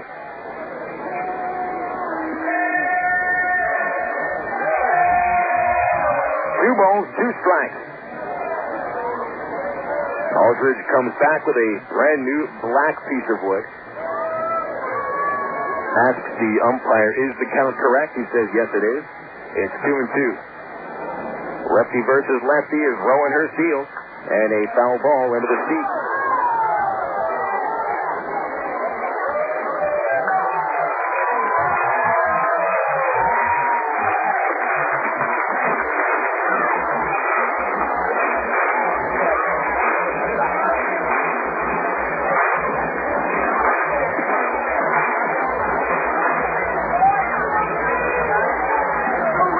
Another 2-2 pitch from Rowanhurst.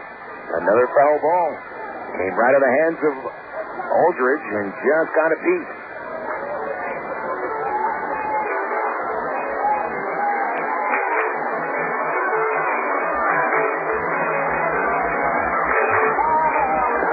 Aldridge stepping back in. Tall left-handed batter. 2 for 4 yesterday with a home run. The 2-2. Swinging a line drive up the middle for a base hit. Rowanhurst came with a slider, tried for the outside corner. And Aldridge just flicked the bat, comes up with his only hit of the game. A 2-out single to bring up Wilkin Rowan.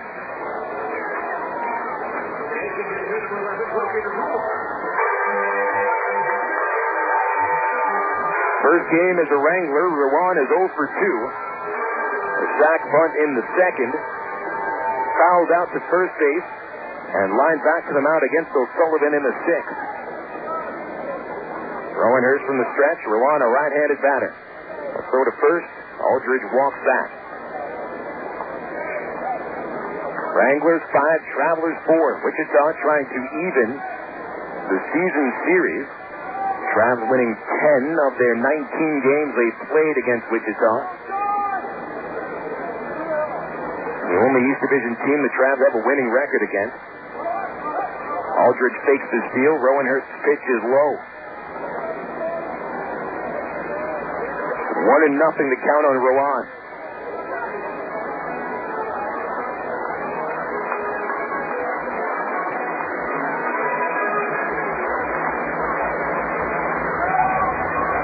Aldridge just a short lead. Doesn't look like he's going. Rowanhurst throws over anyway, and he gets in there safe.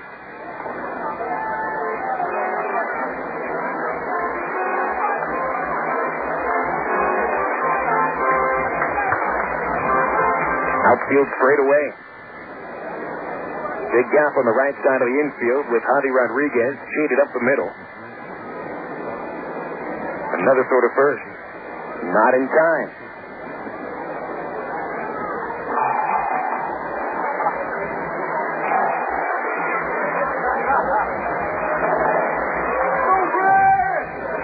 Rowan Rowan steps back in, raises the bat high, waves it back and forth. The stretch by Rowanhurst. 1 ball, no strikes. His pitch is grounded foul past first. 1 ball, 1 strike.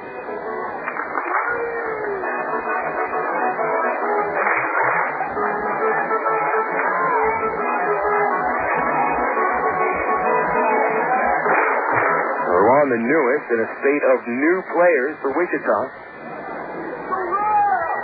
Wranglers will not receive any of the players in the deal with Carlos Beltran, Houston, and Oakland.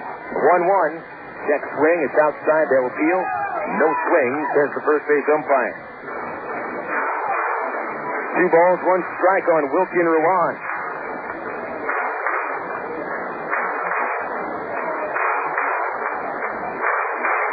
We have not had a run scored since the 4th. That's when the Trabs cut their deficit to just 1 run. Stretch by Jonathan. And a throw to first, the runner goes. Elward off the base, double clutches and does not throw it. Aldridge is at second base with a steal. Good guess by Rowanhurst. He had Aldridge dead to right. As Elward jumps off of first base to accept the throw, he just never got the ball out of his glove. Once he double clutched, there was no reason to even throw it. Steal number 4 for Aldridge. 2 balls, 1 strike on Wilkin Ruan. And Jonathan's pitch, high, 3-1.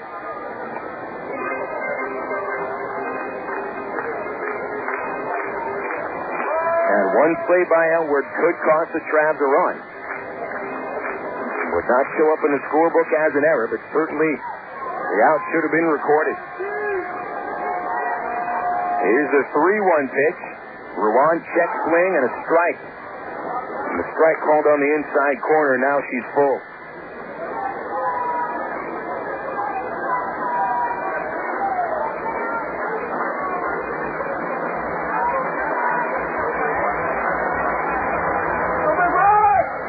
Rowanhurst has a nice curve. Tailing fastball against right-handed batters also works. Mathis sets up inside. The 3-2 is low and in. And Rowanhurst walks Ruan. 2 runners on base. The only inning that the Wranglers have had 2 runners on base against the Trabs bullpen. Rowanhurst walks his 13th of the year. Kernan Roning comes out of a dugout, and he wants to talk it over on the pitcher's mound. Whole infield joins the discussion. Victor Gutierrez, the last one to come over. Oh, after Bittner stumbled in his 2 innings, Fisher goes 3 shutout innings, O'Sullivan 2. Rowanhurst will battle to get out of the 8th inning. Nobody warming up for the Trabs bullpen. Just as I say that, a right-hander starts to throw. That's Austin Bilkey getting loose.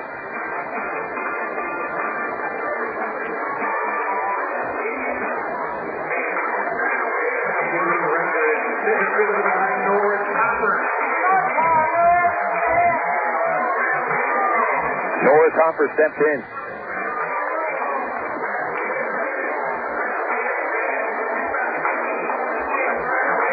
Rowanhurst does not appear to be extremely sharp. He's worked deep into the count of the last 3 hitters. 2 have made it on base. Hopper is 0 for 2 with a couple of walks. He scored twice. Right-handed batter, and the first pitch from Rowanhurst is strike. Mathis trying to throw behind the runner at first base, and Ruan got back in. 0-1 the count on Hopper.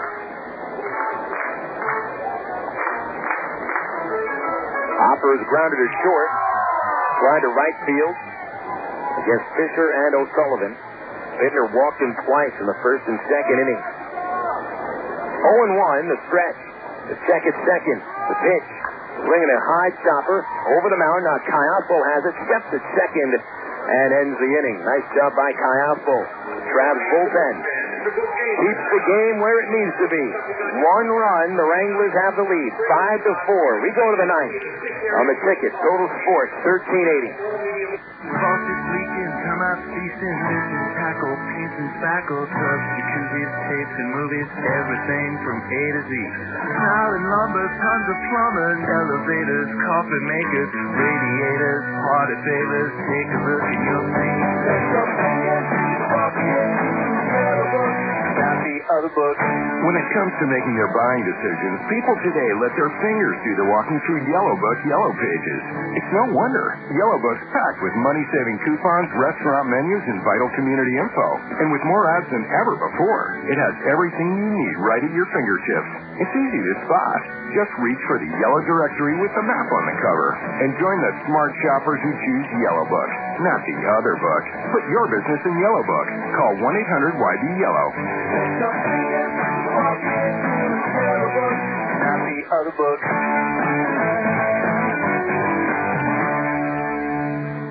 You're bored. Nothing to do. Nothing on the tube. The same old blah, blah, blah. Arkansas Travelers Baseball is here for its new season. Great professional baseball, great food, and the most affordable entertainment in Arkansas. So get off your feet and get out of the house for baseball and a whole lot more. Look for special promotions and free tickets at local retailers for the best deal in town. Arkansas Travelers Baseball. Call 664-1555 or log on to Travs.com. You're listening to Arkansas Travelers Baseball on the ticket. Total Sports 1380. KDXE, North Little.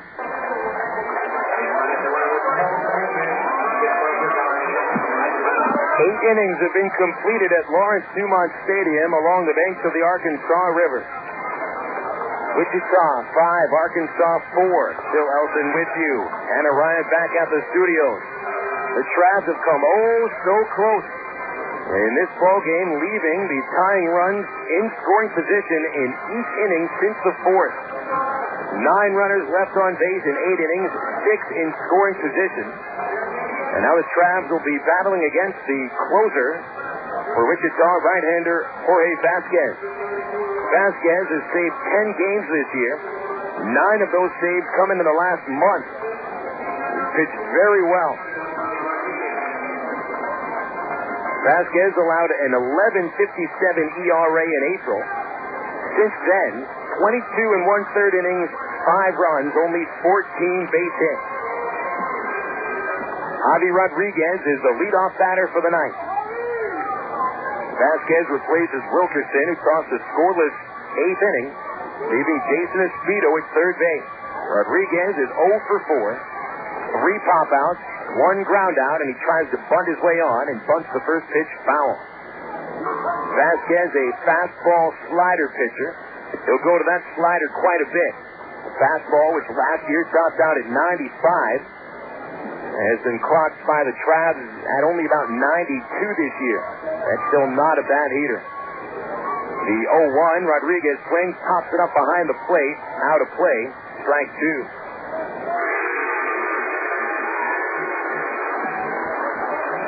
Alberto Callaspo waits on deck, then Nick Gorneau. 4 runs on 11 base hits for the Travs, 5 runs on 8 hits, and 1 error for Wichita. Vasquez with the 0-2, and it's popped up again, and again out of play behind the plate.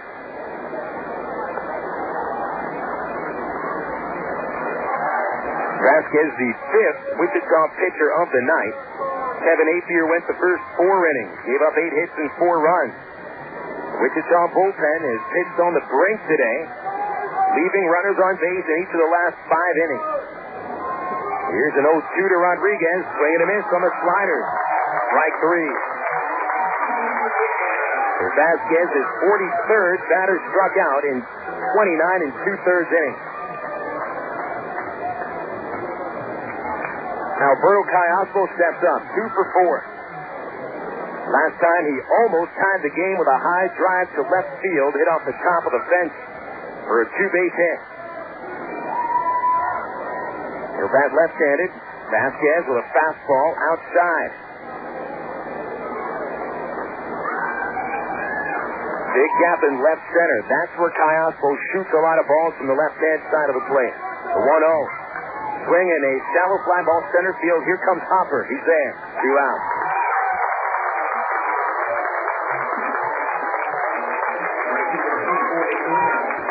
One more out, and the Travs will have lost their 6th consecutive game. Today, a case of poor starting pitching and an offense that did not jump on opportunity. Gorno, the batter, 1 for 4. First pitch, a chopper towards the hole at short. Off the line at third, Jamal almost bobbled, stays with it, gets Gorno at first. And the Travs go down in order in the 9th inning, and the final score from Lawrence Dumont Stadium, the Wichita Wranglers 5, the Arkansas Travelers 4. 6 consecutive losses for the boys from Little Rock. We'll take a break, come back and talk about it on the Allstate Insurance post-game report after this. On the Ticket, Total Sports 1380. The third base coach. He doesn't get much attention. Hey guys, want another beer? Another what? Another beer? I didn't have a beer. Did you have a beer? I don't think so. Yes, you did. These beers right in front of you.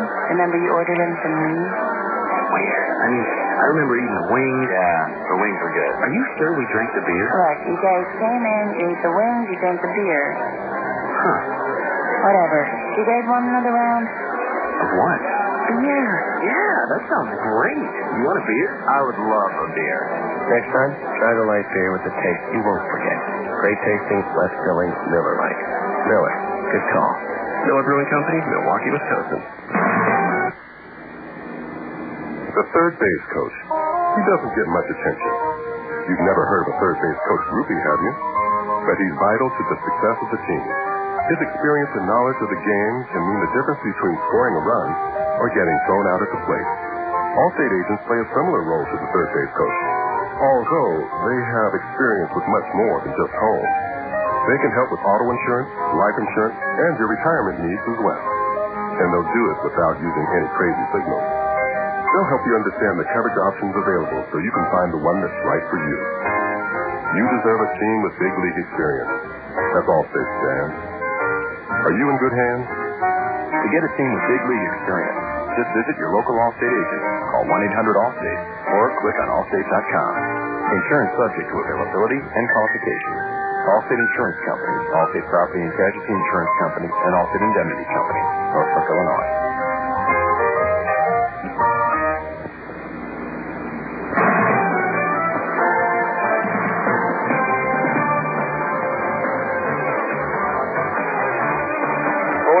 Long losing streak, folks. 6 games in a row the Travs have dropped after losing tonight in Wichita by a hair. Final score 5-4.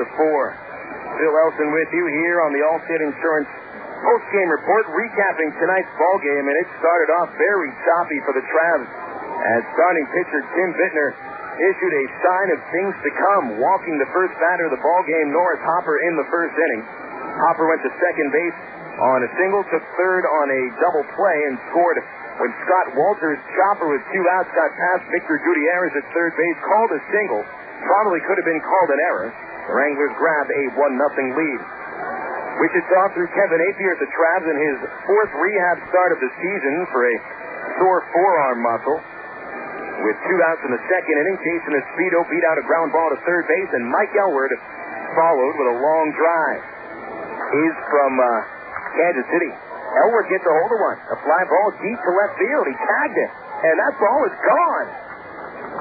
A 2-run homer from Mike Elward has put the Travs ahead 2-1. Homer number 4 on the season for Elward. RBIs 35 and 36. A very short-lived lead as Bittner fell apart in the second inning. He walked 3 of the first 4 batters he faced to load the bases. Andres Blanco stepped up. The light-hitting shortstop collected his second of 3 base hits. 1 away. Infield looks for 2. Way off of first, Elward. The pitch is hit into left field. A line drive, base hit. Jamal scores. Aldridge held at third, and the game is tied at 2. And they're still going to be loaded up now for Ruben Gotay. And Gotay did some damage. 2-2 pitch. Swinging a ground ball. Past Elward at first base. It goes down the line. Here comes Aldridge to score. Hopper around third, and he'll score. On to third base goes Blanco. Gotay. A 2-run single to give the Wranglers a 4-2 lead. Bronco would score from third base, and Brandon Berger hit a sac fly to left field. Bittner only lasted those 2 innings, giving up all 5 runs on 5 walks with 5 base hits. And those walks turned out to be the big difference as the Travs bullpen shut down the Wranglers the rest of the way. Rich Fisher, 3 scoreless innings, 1 hit. Marco Sullivan, 2 scoreless innings, 1 hit. Jonathan Rowenhurst, a scoreless 8th, leaving 2 runners on base. Travs tried to come back. They came back with 2 runs in the 4th inning against Apier. Rudy Gomez with a 1-out single to center. He went to third base when Jason Espito's bouncer was fielded at second by go time, but he could not get the out at first. Gomez again went first to third on the play. Mike Elward followed with a ground ball base hit to left field to chase home Gomez for the Travs' 3rd run. Victor Gutierrez tried to bunt Elward up. Elward's thrown out at second base. Then Tommy Murphy sent a ground ball base hit past first, sending Victor Gutierrez on to second base. Actually, the play for Gutierrez, not a bunted ball. It was a hard grounder towards first base that Chad Santos tried to start a double play on. Got the out at second, but Blanco's relay to first base got behind Santos, allowing Espito to score from second. Then we had the 5 innings in a row where the Travs leave the tying run at either second or third base, as Gutierrez was stranded at third in the 4th inning when Javi Rodriguez popped out. In the 5th inning, Nick Gorneau singled a bunt out against Sean Shirey, was stranded at second. 2 walks from Shirey in the 6th inning, but the Travs could not get a bunt down. Ended up leaving 2 runners on base. In the 7th, Cayaspo's leadoff double, and he only made it to third. And in the 8th inning, Jason Espito's infield single, he made it to third base with 2 outs. Tommy Murphy grounds out in the 8th inning, ending that inning. The Travs went down in order in the 9th. Final score, Wichita 5, Arkansas 4. The Travs out-hit the Wranglers 11-8. They leave 9 runners on base. So 2 for 14 with a runner in scoring position, 6 runners left either at second or third as the Travs lose for the 6th consecutive time. Take a break here on the Allstate Insurance postgame report. We'll return with a look at the Southwest Airlines out-of-town scoreboard here on the ticket, Total Sports 1380. Frank, what are you doing here? Wife said me we're out of Coke. You? Sorry. First one to aisle 5 buys the other. Coke. Yeah, you're on. Yell Tony Stewart, you jumped the green flag again. Hey, stop throwing cereal boxes at me. Whatever, stop drafting my cart. Walter. Looks like you're buying me that Coke. NASCAR fans have a one-track mind. Case of Coke says I need you to register. Coca-Cola, the official soft drink of NASCAR. Coke, real. Introducing fresh taste salads from Sonic, as in made to order by hand with care for your very own fresh taste salad. At Sonic, we make them the way you'd make them at home, if you had the time. We start with the freshest ingredients, add your choice of tender grilled chicken, crispy jumbo popcorn chicken, or Santa Fe grilled chicken. You even get your pick of your favorite Hidden Valley dressings. So try a new fresh taste salad from Sonic today. It's not just good, it's Sonic good.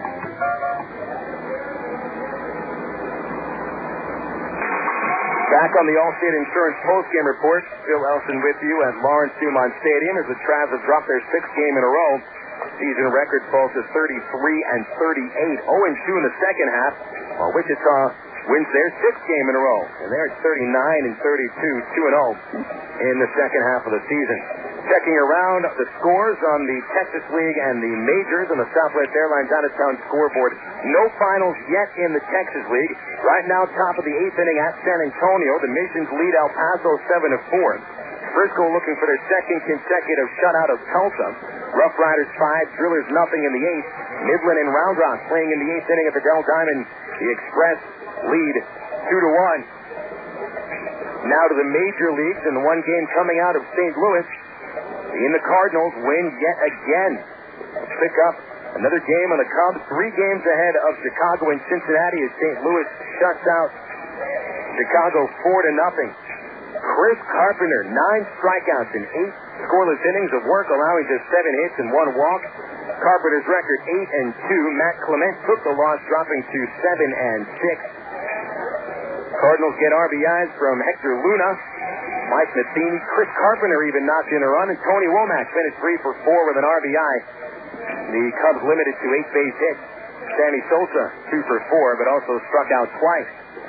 Pittsburgh loses at Houston 3-2 the same day. The Astros pick up Carlos Beltran in a 3-team trade dealing with Kansas City and Oakland. The Astros get another strong start from Roger Clemens, who ended his 3-game winless streak with a 7-strong inning performance against the Pirates. His 10th win of the year. 4 strikeouts for the Rocket in 7 innings. Sean Burnett, the Pirate lefty, drops 0-2, allowing 3 runs in 7 innings. 2 RBIs for Eric Bruntlett, the former Round Rock shortstop, with 2 walks and a 2-run single. Morgan Ensberg and Jeff Kent each a couple of base hits, and Kent was 2 runs batted in. Here's a final score out of Florida. The Atlanta Braves beat the Marlins 9-4. Mike Hampton picked up his 2nd win. Rafael Furcal hit his 6th home run. Dontrell Willis drops to 6-5. Giants get a home run from Marquise Grissom, his 10th of the year, and they end up sweeping the Dodgers 9-3. Fred Tomko picked up the win. He's 2-4. Hideo Nomo drops to 3-9. Rockies blank Milwaukee 3-0. Aaron Cook picked up his 2nd win. Sean Chacon 15th save. 2-run homer by Colorado's Mike Sweeney. Cincinnati 6-2 winners at the Mets. Reds scored 4 unearned runs in a 5-run 7, taking advantage of a drop fly ball by Mike Cameron. Philadelphia loses at Montreal 3-2. Tony Batista hit his 8th home run. Tony Armas the winner, his first victory of the year. Eric Milton drops to 9-2. Finals in the American League. It was a wild affair at Skydome where Tampa Bay beats the Blue Jays 19-13. 24 hits for Tampa Bay. 5 off the bat of Julio Lugo and home runs from Carl Crawford, Jeff Blum, and Jose Cruz. Eric Hinsky hit his 7th home run for the losing Blue Jays. Minnesota takes an advantage of an error by the shortstop Nomar Garcia-Parra in the 10th inning, and they beat the Red Sox 4-3 at Fenway Park. Chicago 7, Cleveland 1 out at U.S. Cellular. John Roush picked up his first win of the year. Valentine hits his 14th home run. 18 innings at Texas. Rangers beat the Mariners 9-7. That means Texas has now won 6 straight. They pick up to a game ahead of Oakland. Detroit 12-3 winners at Kansas City. Nate Robertson picked up his first win. Homers by Beltran and Sweeney. Final game for Beltran as a Royal. 15th home run of the year, but Omar Infante hit his 5th for the Tigers. 17 hits for Detroit, only 4 for Kansas City. Oakland 2-1 winners over the Angels today.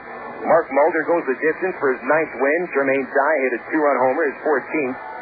And the Yankees get a home run from Alex Rodriguez and Derek Jeter as they beat Baltimore 5-2. Javier Vasquez picked up his 8th win of the year. Mariano Rivera, save number 28. Sidney Ponson falls to 3-10. You're now up to date across the major leagues in the Texas League, thanks to Southwest Airlines and the Southwest Airlines out-of-town scoreboard. Fans, don't forget you can always log on for low fares online at www.southwest.com. We'll come back for a final word on the broadcast as the Travs lose to the Wranglers 5-4. Coming up after this break on the ticket, Total Sports 1380. 8-figure contracts, multi-million-dollar signing bonuses, million-dollar incentive clauses. Yes, professional athletes get paid a lot. But hey, you expect them to. After all, they're in the big leagues. Now, Allstate's in the big leagues, but that doesn't mean you have to pay a lot. In fact, you may be surprised to learn that 7 out of 10 drivers who switch their auto insurance to Allstate said they saved money. And you can always expect great service, even if your Allstate agent happens to pull a hamstring playing softball. Big league insurance for less. That's Allstate stands. Are you in good hands? For more information, visit your local Allstate agent. Call 1-800-ALLSTATE or click on Allstate.com. Allstate, proud sponsor of 2004 U.S. Olympic team. Based on information reported by new Allstate customers, insurance subject to availability and qualifications. Allstate Insurance Company and Allstate Property and Casualty Insurance Company, Norfolk, Illinois. Of all the days of the week, it seems that Mondays are everybody's least favorite day. Well, the Travs and the Arkansas Democrat-Gazette have a reason for baseball fans to look forward to Mondays. That's because Mondays are Democrat-Gazette family night here at the ballpark. You just pick up a copy of Monday's Democrat-Gazette, and you'll find a discount family ticket right there in the sports section. That's right. It's a coupon that admits the whole family for just $2 a person. Hey, Mondays don't sound so bad anymore.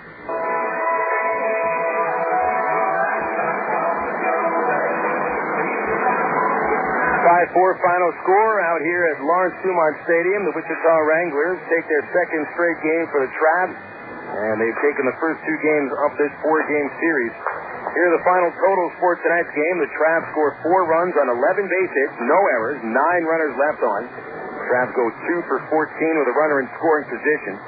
Wichita Wranglers, 5 runs, 8 hits, 1 error, 8 runners left on base. Wranglers win the ball game in 2 hours and 55 minutes. Paid attendance 1,525. Winning pitcher Sean Shirey holding the Travs to 2 hits over 2 scoreless innings. He did walk a couple of batters and really was aided by the reliever Mike Natale, who came on in the 7th inning and stranded Kai Oslo at second and third base after he doubled off of Shirey to start the 7th inning.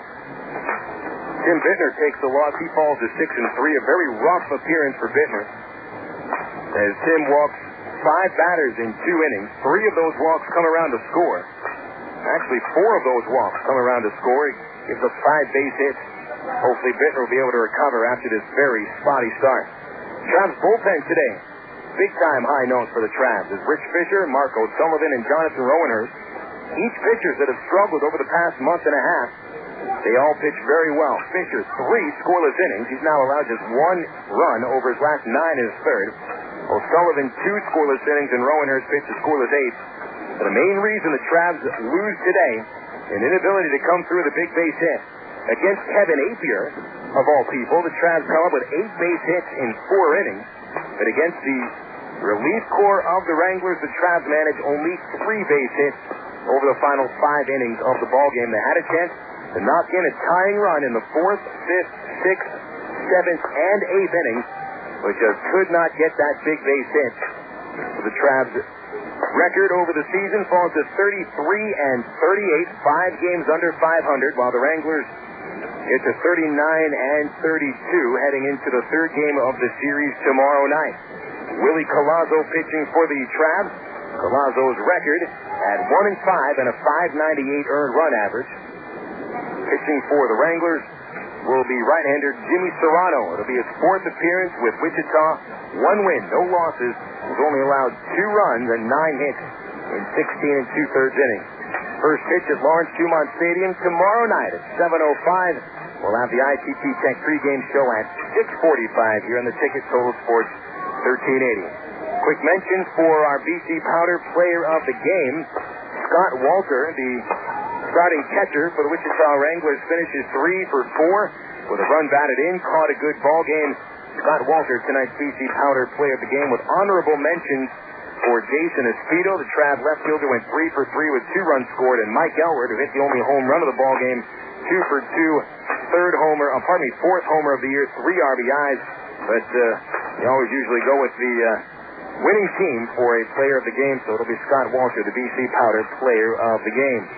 BC Powder, the official pain reliever of the Arkansas Travelers.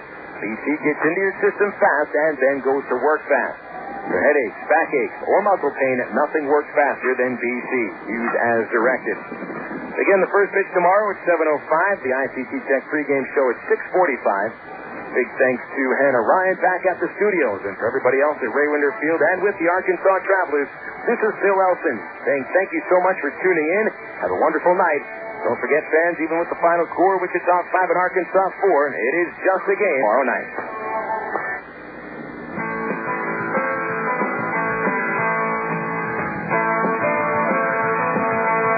You've been listening to Arkansas Travelers Baseball on the Ticket Total Sports 1380. Arkansas Travelers Baseball is made possible by Miller Lite, ITT Technical Institute, Coca-Cola, Sonic Drive-In, BC Powder, and by Allstate Insurance. Be sure to catch all of the Travs games this year on the Ticket Total Sports 1380.